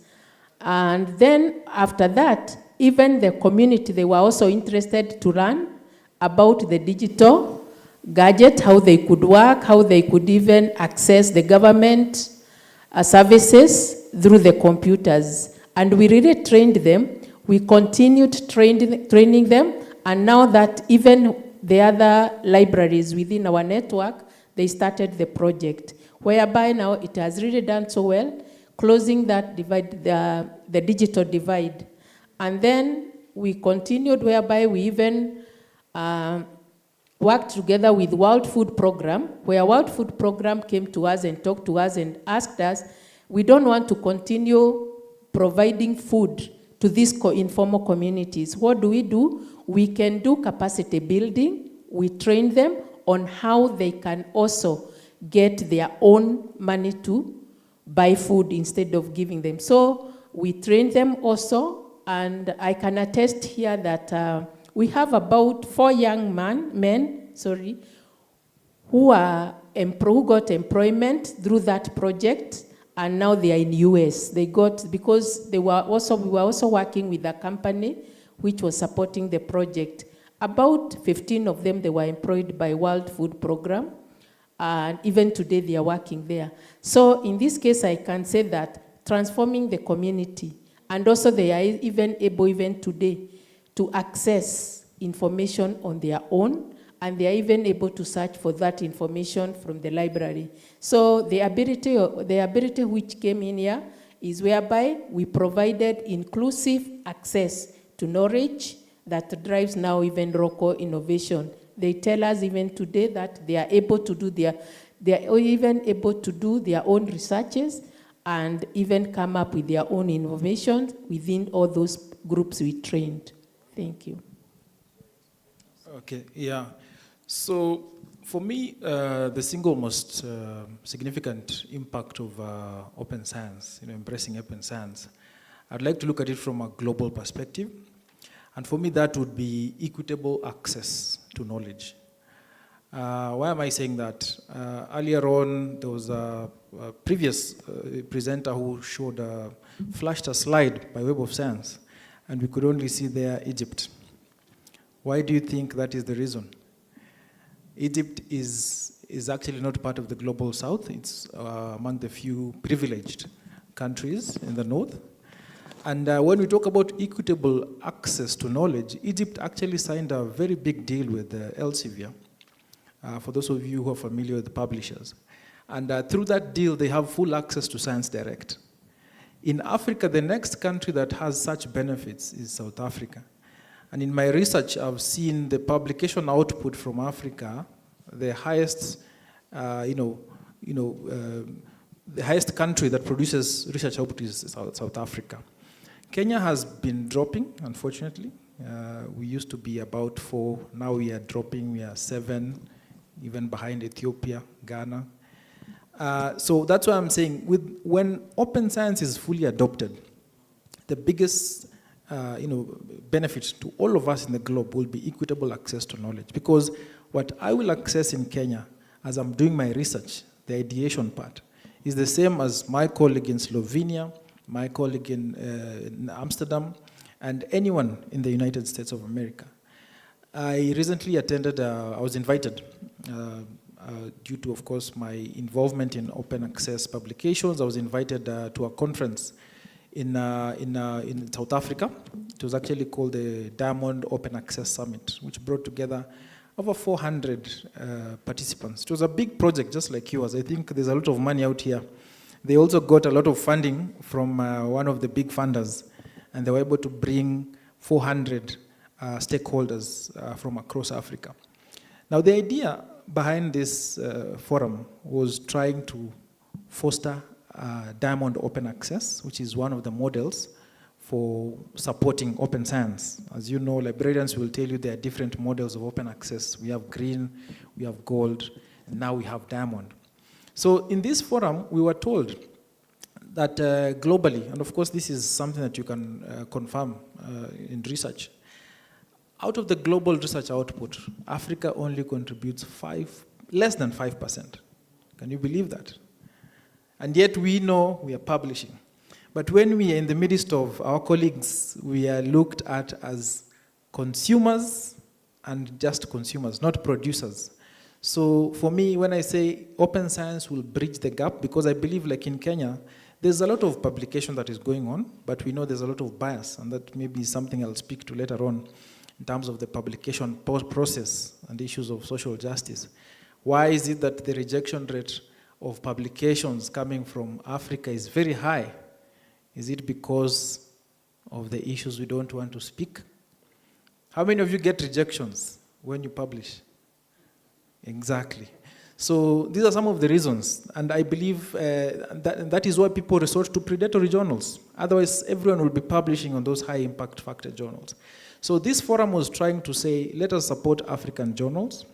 Let us put in place measures to ensure there is equitable access to knowledge, whereby we are not just consumers, but also producers. And I think for me, when open science in the next few years, when it becomes fully adopted, that would be a wonderful part for all of us. There's also another forum that I also attended. It's called the Open Access 2020. They started a forum of trying to engage publishers with something called transformative agreements, where you are not just paying to read, but you're paying to publish. So as consortia, they deal with the publishers, and they say, instead of me paying you $10,000 to access this, let me pay you $10,000. And because my scholars have published 50 articles, give me 20 APCs. An APC is like an article processing charge. So you're paying to read and to publish. And by that, you're bridging the knowledge gap so that some of us can also have a chance to get read in those big, high impact factor journals. Yeah. So you see open science as an avenue for busting that, those politics of knowledge, dissemination. Yes, of course, when there's equitable access to knowledge, apart from our information being accessed out there, in the morning when you have access to knowledge, innovation, people get ideas for innovation. When you're making informed decisions, because we access the same literature that people in China are accessing. So the issue of innovation, people become more innovative because they have full access. Right now, when you go to Google, a gentleman from Muranga trying to come up with a plane, the reason those plane fails is because he goes to Google, he looks at articles that are on paywalls, and then he gets the wrong formula. But what if he had the same content, access to the same content that someone at Harvard has? He's a brilliant guy. Yeah. So innovation would be spurred. Yeah. Yes, thank you very much. So I think for me, I would say that more of improving on efficiency so that we are able to be more efficient in getting our research outputs. And also, open science would also help us to reduce duplication of duties and activities. And I know my colleague from Aga Khan has spoken more about probably on the publication side, but I would like to speak about the activities before the publication. So there'll be the collection of data and processing of the data. So about 10 years ago, I was involved in a project by the EU to just introduce a little bit more of shared compute infrastructure in Africa.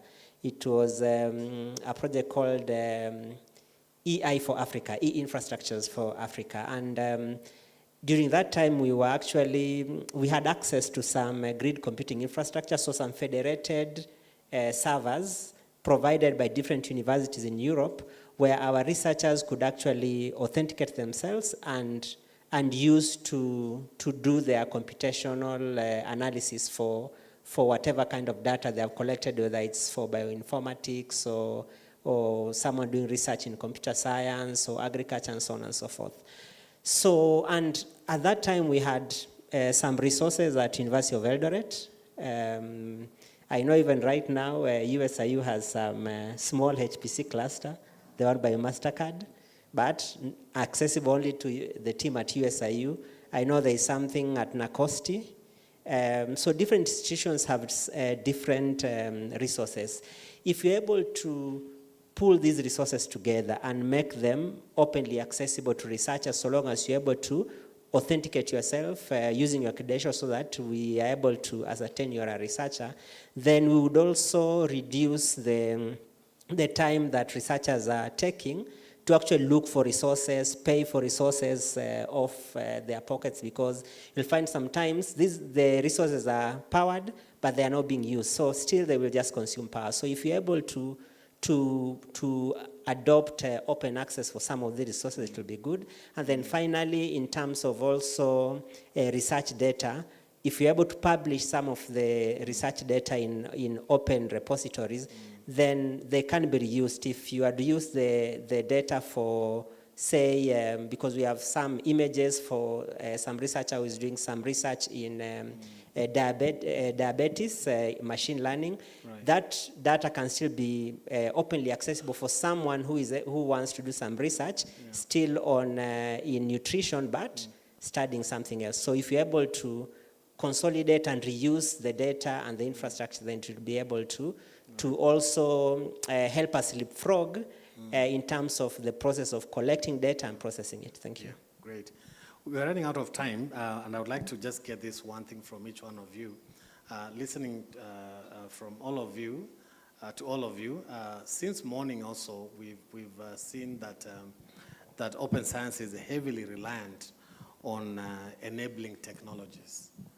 And so it will be doing a disservice to our audience if we don't talk tech on matters OS. Starting with Mr. Seda, from Kenneth's perspective, what are the key infrastructural components that are critical to supporting open science workflows across the Kenyan institutions that you support? Just briefly, in a minute or so. I think I'll just name them. So one, we need good connectivity. Not just at the server room at the university or the institution, but all the way to the lab or to the office where the researcher is working from should be stable. So we need to have stable power as well, so that whenever there are power fluctuations, the researcher's work is not disrupted. We need HR, high-skilled HR to support some of these infrastructure. I know we have spoken about repositories, institutional repositories, yes. But there are HR behind it. Yeah. Probably I would also pick which one. Some compute infrastructure, more and more part speaking about AI. Is it possible we can also invest a little bit more into some GPU infrastructure to help us also basically support our researchers more? I think the list is extensive, but I think I will leave it there for the rest to also chip in. Thank you. Yeah, and let me contextualize this for Professor Mwanzu and Dr. Musangi, who are in library. Thinking about libraries and your roles in CLISC, what specific platforms or tools are proving most vital for researchers engaging in open science? Okay. Yeah, so, thank you for that question, Dr. Munyao. So from a CLISC perspective, maybe let me just say what have we done. And I would also be doing a disservice if I don't talk about CLISC. So if you allow. Yes. So CLISC is the Kenya Libraries and Information Services Consortium, which was founded in 2003. Now we are doing about 22 years. And the main agenda was to try to bring together institutions to support one another in acquiring resources, databases. You have access to resources that you use for teaching and learning. And then now we also we build capacity in implementation of infrastructure. So over the years, we've had different people, institutions supporting. Now we are there at the helm, myself as the chair and Dr. Penina as the treasurer. And what CLISC has done, it has implemented 58 repositories. She talked about the Spider project, which was supported by IFEL. But there was also another support in terms of capacity building by INASP. And through these projects, we implemented 58 repositories across Kenya using a tool called DSpace. DSpace is an open source, repository software. As long as you have, some knowledge on programming and whatnot, you do it by yourself. And right now, it's actually being done by librarians. So we have sort of taken over some of the tasks of ICT guys. If you go to your library, you'll find there's a system librarian. It's because we build capacity. We get funds, we organize trainings, we bring them together, and that's what we did. In terms of infrastructure, we've also done something on open journal system, because there's the issue of also curating journals. Open journal system, OJS, is a product by PKP. PKP was an initiative by the Simon Fraser University in British Columbia. And they came up with a platform which will support institutions to host their local journals. I believe some of you here have journals that are using OJS. So we also got a grant from IFEL. IFEL is Electronic Information for Libraries. And we implemented 23 journals, again using that OJS. So Dr. Penina already mentioned ORCID. What we are also working on right now is moving towards data repositories. You will notice there are not so many data repositories in Kenya. I think there are about 3 or 4 by the CGRs. I understand also JQuat have, and maybe ISIPE. So what we are looking for is money, and I see Foster has money. If we can get some money, we will work together and implement data repositories using a tool called Dataverse. Dataverse is by Harvard University, purely open source. You don't pay for anything, and you just need somebody who's good at technology, and they'll be able to support in that. And there are so many others, but for CLISC, those are the 3 that we have focused on so far. Oh, great, thank you. Dr. Musangi? Yes, just to add on to what the chair has talked about,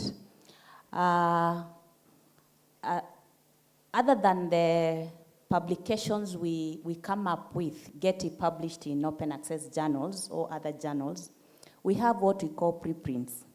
Preprints are like the conference papers, some great literature produced by researchers, and maybe they never get, the policy briefs, they never get to be published in the mainstream publishing forum.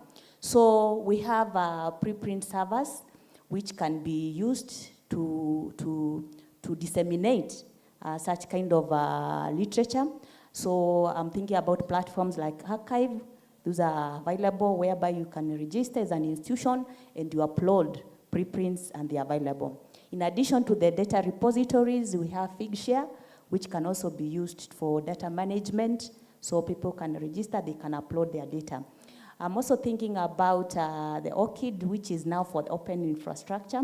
And this is very important, and I want to encourage all of us to register with ORCID, because you get an identifier which identifies you online and you're able to collaborate with other researchers. I also want to bring in the idea of the collaborative frameworks as researchers. And I want to encourage us to register with a platform called the Open Science Framework. Yes, Open Science Framework is by the Center of Open Science. So with the Open Science Framework, you are able to collaborate. You get frameworks or platforms where you can collaborate with other like-minded researchers to do maybe research or even to share publications. You get even published work, you get knowledge and other issues. Then lastly, I would talk about the institutional repositories, which you have done. There's DSpace. We also have ePrints, we have Fedora. All those are free or they are open, whereby institutions can take advantage and establish institutional repositories with. Yes. Wow, isn't that nice? Yeah. Thank you. Mary, at the national level with KNLS, how are you approaching the integration, the cataloging, long-term preservation of open access publications, and potentially open data in a manner that can relate with thank you. At KNLS, we recognize that sustainability and impact of the open access is the hinge of proper integration, discoverability, and preservation. Because as the Kenya National Library Service, it is the mandate of the National Library to make sure that we preserve the documentary heritage of this country. And just recently, we were added another mandate when some libraries went to the counties, and the National Library was left with 3 branches, whereby we are even supposed to come up with a webcast for the whole country. So in this case, we are focusing on infrastructure, capacity building, and standards alignment. Because some of the other mandate we were given is to come up with the national policies. So in this case, KNLS is trying as much as possible to integrate open access repositories and scholarly databases into the national bibliographic framework.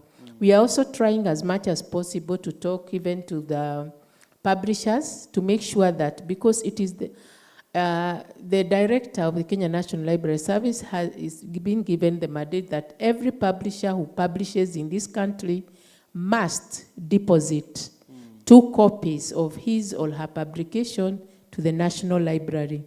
And the reason for depositing this is to make sure that the National Library comes up with a national bibliography.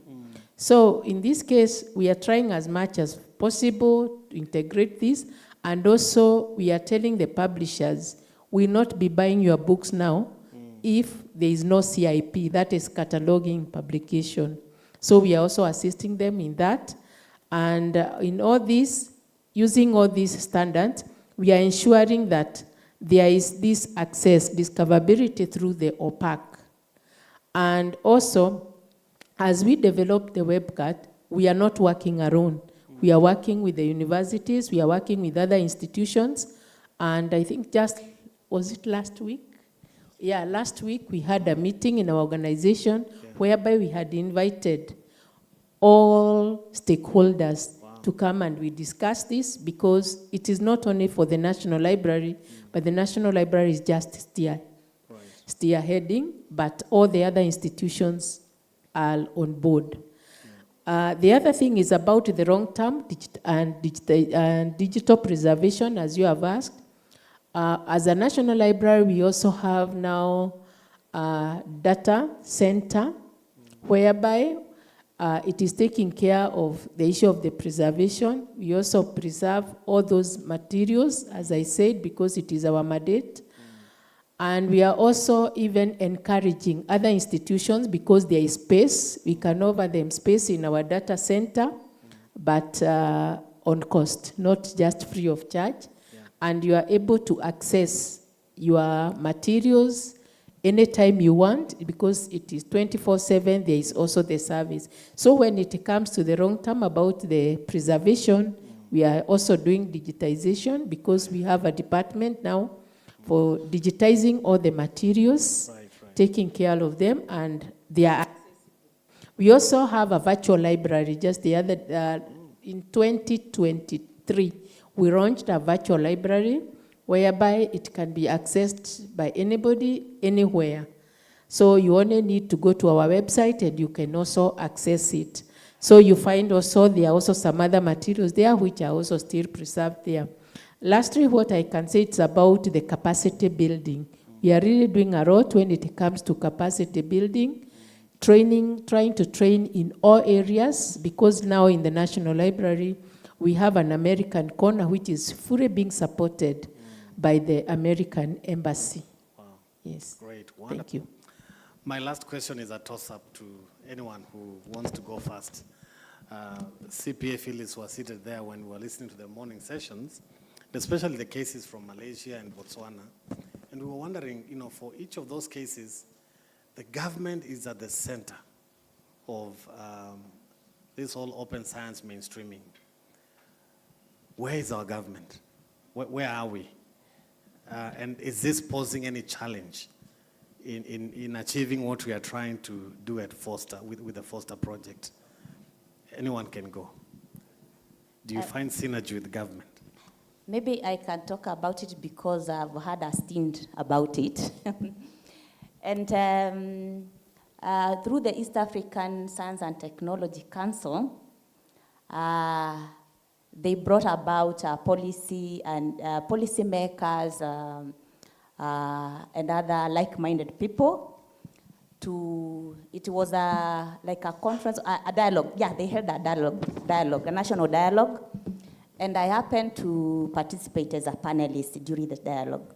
So one of the outcomes of that dialogue was each country among the East African, from the East African countries to develop a national open science policy. So the Kenyan government was represented by the Ministry of Education, the Department of Higher Education and Research. And so they took it up and they formed now the steering committee, which I said I'm a member. Now they communicated to us that these are the members of the steering committee, which their mandate is to come up with a national open science policy. Interestingly, since that was an appointment and I'm happy about open science, I went online, LinkedIn, Twitter, and put it that now Kenyan government, I'm part of this committee. Do you know, surprisingly, within 5 minutes, I received a call to pull down that, to pull down that post. And I asked why. I thought it's a mandate which we have been given. I was told we go slow in terms of what we are going to work. And I tell you, since then, we held on one meeting, and that was in the year 2023. We have only held one meeting. So I'm looking at the Kenyan government that they are really slow in terms of advocating or adopting policy guidelines in terms of advancing open science. So I'm happy that Tanzania has really moved, but our government, we are slow, but I've had experience. Yes, thank you. Can I just add? I think, yeah, what Dr. has mentioned is quite true. And I want to add to that by saying, in the absence of national policy, I mean, we've had from the 5 or 6 presentations in Kenya, there are quite a number of institutional policies. But with the absence of a national policy, even well-meaning efforts, and I don't want to jinx this one, but let me talk about the ones that I've been into, they fail to scale. They lose momentum and they die off. Last year I was also invited, APHRC, by the way, has a very big grant from the Bill and Melinda Gates Foundation, and for the past 1 or 2 years they've been inviting, I think I've seen quite a number of colleagues that we also met in Naivasha last year. They held a national research stakeholders forum, which was being coordinated by the Ministry of Higher Education in coordination with the NRF, and everyone was there, the CS, the PS, the director of NRF, Nakosti. We were quite a number, and I was there representing, CLISC. And of course, we came up with, what is it that normally come up after? Yes, we came up with resolutions, and there were action points that were supposed to be followed up. But again, that was Naivasha last year. And I mean, we just need to have, it hasn't picked up. So yes, I know the idea is there. We've also visited the PS, myself and Dr. Penina. And when we were in her office, one of the things we were talking about is what CLISC is able to do, but what we lack is just funding. And we were trying to seek ways of collaboration, working with the government, how we can scale this issue of a national open science policy. I was doing some research the other day. Countries like Netherlands, Canada, UK, they have national open science policy. And it actually reflects on the output, the research output that is accessible on open access. In Africa, we have South Africa that is still, but at least when you search online, you'll see they've had meetings, blah, blah, blah. Ethiopia has actually gone ahead of all of us. Ethiopia has actually a national open access, open science policy that they're trying to implement. And that's why I mentioned Kenya has gone down, because now the output from Ethiopia has gone higher. And of course, our colleagues from Tanzania are also trying to go ahead of us. I'm sorry, Mary and John, yes, I'm told that we must end this now. Just for me, a minute to give a different perspective. For me, I believe also research follows the funding, and we cannot expect third parties from elsewhere to fund research being done by our researchers and expect those funders to allow open science practices or policies to be followed. So as we are looking at the policies, the government, the state also has to look at what the priorities are and fund research in those priority areas, and then it will be possible to influence how the researchers are publishing, how they're collecting data, and so on and so forth. Thank you. Interesting perspective. Shall I close or you? Okay, maybe what I can add is just to say that without a national coordinated policy, we cannot be able to get funding. We cannot be able even also to get data governance. There are so many things we may miss just because we don't have a national policy. Not for open access, not for open science, even other national policies. If we lack them, we're not able to acquire or to get what we want. Those were my last words. Thank you. Thank you. Thank you so much. A round of applause to this wonderful panel. And I'm told I must end this now. Sorry, I'm not going to give you an opportunity to ask my panelists questions in the interest of time, but we can interact with them during the tea break outside. I'm going to call upon Dr. Keino to take this up to the next level. But first of all, I think we need to appreciate our panelists. Yes, and Dr. Keino is here to gift them and appreciate their time. Yes, sorry, yeah. I'm going to call upon Professor Martha Kiarie. Professor Martha Kiarie. Professor Martha Kiarie is the Dean, School of Science, Engineering,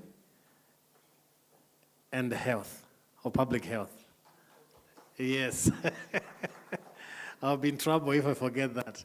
And thank you so much, Prof, for attending the Open Science Forum. And please appreciate our panelists.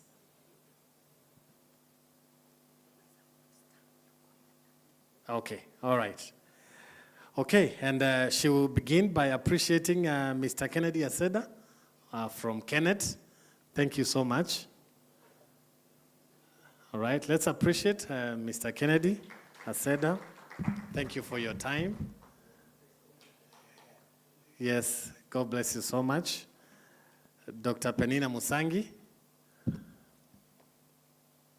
Thank you, Dr. Penina Musangi, for gracing this event. Thank you very much. Let's appreciate. Next up, Professor Arnold Mwanzu. Thank you so much for coming and for your input. We truly appreciate that. Yes, smile for that photo. Thank you. And last but not least, Ms. Mary Kinyanjui. Thank you so much for accepting to come, albeit a very short notice. Thank you very much. Let's appreciate our panelists as they walk back to assume their seats. And thank you, Prof. Thank you. All right. Next up,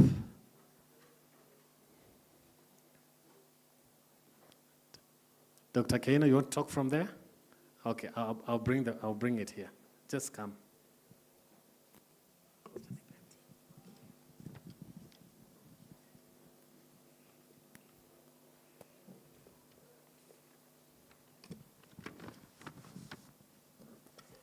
Okay, we have come to the end of today, but there is a lot that has really taken place, and I'm so happy that people have been so keen and seated and listening. And I was just looking around and seeing how we are all taking notes. Allow me to appreciate today's presenters, and I want us to applaud them. I don't know, we will do 5 factorials, but there are quite a number of them. So I want us to give every presenter 5 factorial claps. So we will begin. Let's give them the clap. 5.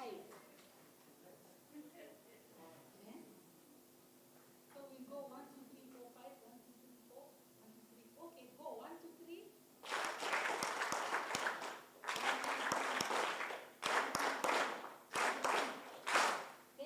So much, and may God bless each and every one of them for standing here and presenting and adding knowledge to open science. Now, I want to ask each and everyone, I don't know what is your take home, But that is something that I would want us to do after this.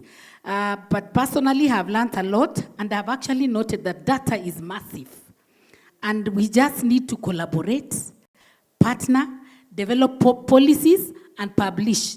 I know we've talked about the challenge of policies, but this particular open science that is co-funded by European Union requires us to develop a policy. And I know we will develop that policy and implement it in the universities that we are in, and even those that will embrace. So the universities might go ahead of the government. I want to believe that. So we will go ahead based on the policy that we will come up with. Now, I would like to say that we've lined up quite a lot for tomorrow, and I wouldn't want any of us to miss. So we have panel sessions, just like the one we've just had now. They'll be talking about mapping of digital transformation in Kenya and Tanzania. And it is good to note that Kenya and Tanzania are in the forefront of integrating digital transformation into open science. So digital transformation aligned with open science principle will support AI. And I know all of us, we are saying AI. So it will support AI-driven and data-driven policies that you're talking about. They'll also be looking at ethics and integrity in open science. And ethics and integrity is very, very important. So they'll be discussing issues to do with transparency, respect of privacy, inclusivity, and also responsible data management. So I know there are so many challenges in open science in terms of integrity, issues to do with data fabrication, AI and automation and misuse, and also predatory publications, because we are just talking about publications, but they can be predatory publications and misuse of even open access itself. So it is good for us to come tomorrow and listen to the panelists, even as they engage on that. Issues to do with advocacy and community, overcoming resistance to change, and we all know one of the things that the team that was here, that what the government is doing is actually just resisting to change. And it is because of lack of awareness and understanding and fear of misuse, of loss of, or even insufficient incentives. So we hope to look at strategies to overcome resistance, and I'm hoping that tomorrow we'll discuss that. And tomorrow also we will, and I want to say this, tomorrow we will have an interactive session. So we shall get practical involvement with all the participants. There'll be an interactive workshop from 11:30, and you wouldn't want to miss. All of us will participate, all of us. So please don't be here at 11:30 so that you can actually participate in that interactive workshop. Now, before I talked about, so tomorrow I have lined up speakers, the Professor Waithima from St. Paul, we have Professor Irura Nganga, and we have, if you look at the program, we have Joy Omwango, we have Cyrus Kamau, Dr. Henry Warui from various institutions. So they will be speaking to us tomorrow. Now, as we continue appreciating, I'd like to give special appreciation to ESAMI and St. Paul University for promoting open science in their social media. This forum that we are in currently right now, ESAMI and St. Paul University have really, really publicized it, and we really, really want to appreciate them.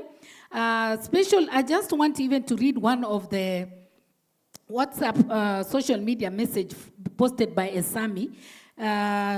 She just said, just to let you know that the live stream is on in ESAMI to all our member estates. These include Eswatini, Kenya, Malawi, Mozambique, Namibia, Seychelles, Tanzania, Uganda, Zambia, and Mozambique. We are so grateful. We are so, so grateful, ESAMI, for doing that, and also St. Paul University. We really appreciate.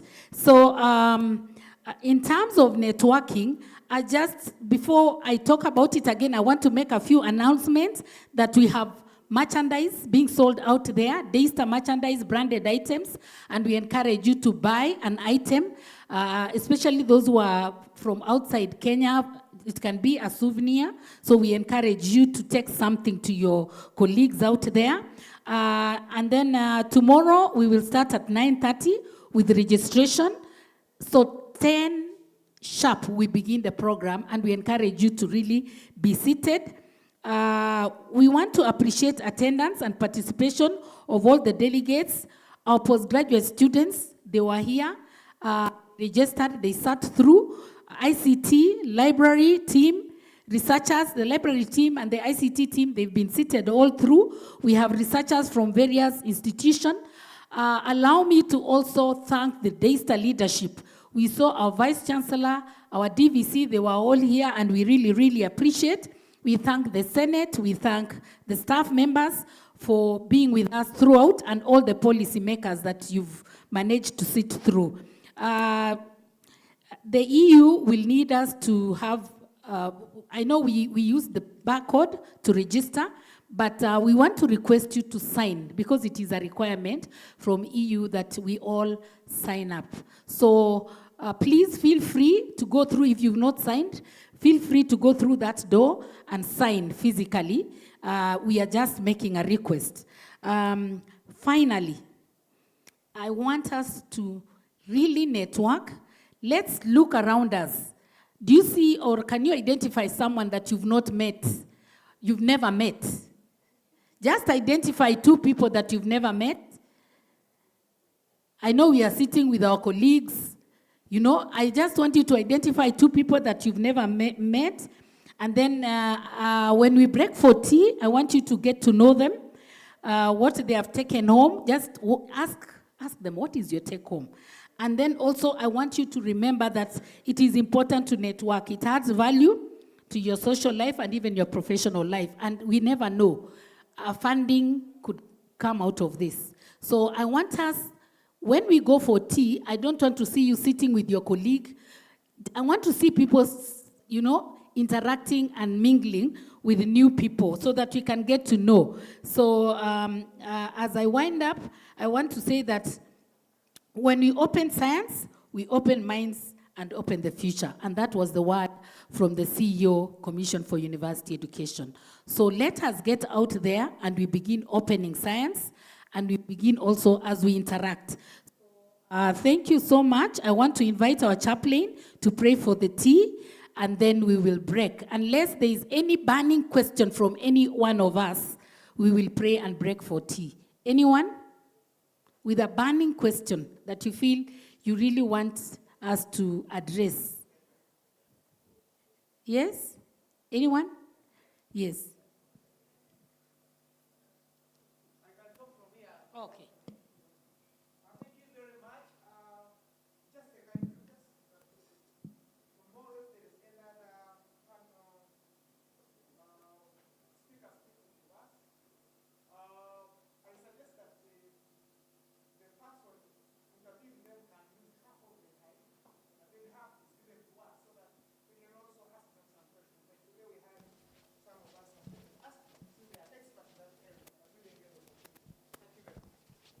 Okay, thank you so much. What I can request is that in case, like him now, you have a question, they can still actually, we can email them and they'll be able to respond to you. So you can actually talk to us. We'll give you the email address that you can send. I don't know, is it Foster? foster@daystar.ac.ke. Post those questions there, foster@daystar.ac.ke, and we will forward them to the experts and they will be able to answer. In fact, if you have any question or anything that is burning, just write to foster@daystar.ac.ke. So thank you so much. You've been good delegates, good participants, and I want to wish you all the best this evening, even as you enjoy your tea and network. Thank you, and God bless you. Thank you, Dr. Kano. We'll just tell the Lord thank you, because we started with him, we end with him. May we bow our heads as we pray. Heavenly Father, we come to you this evening with thanksgiving in our hearts. Thank you, dear Father, for you have been with us the whole day. You have granted us sound mind. You've granted us access to knowledge that we did not have. Thank you for every delegate. Thank you for everyone that has stood here to speak.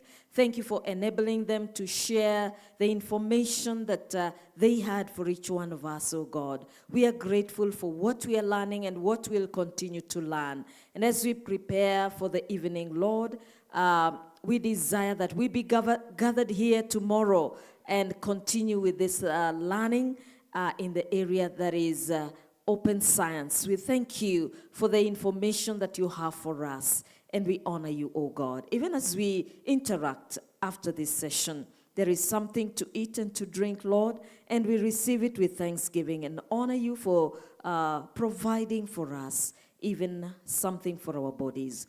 Even as we go back to our homes, we ask that you grant us journey mercies, guide us through the night, and bring us safely back here. We honor you and praise you, for this is our prayer in Jesus' name. Amen. Amen. The Lord bless you.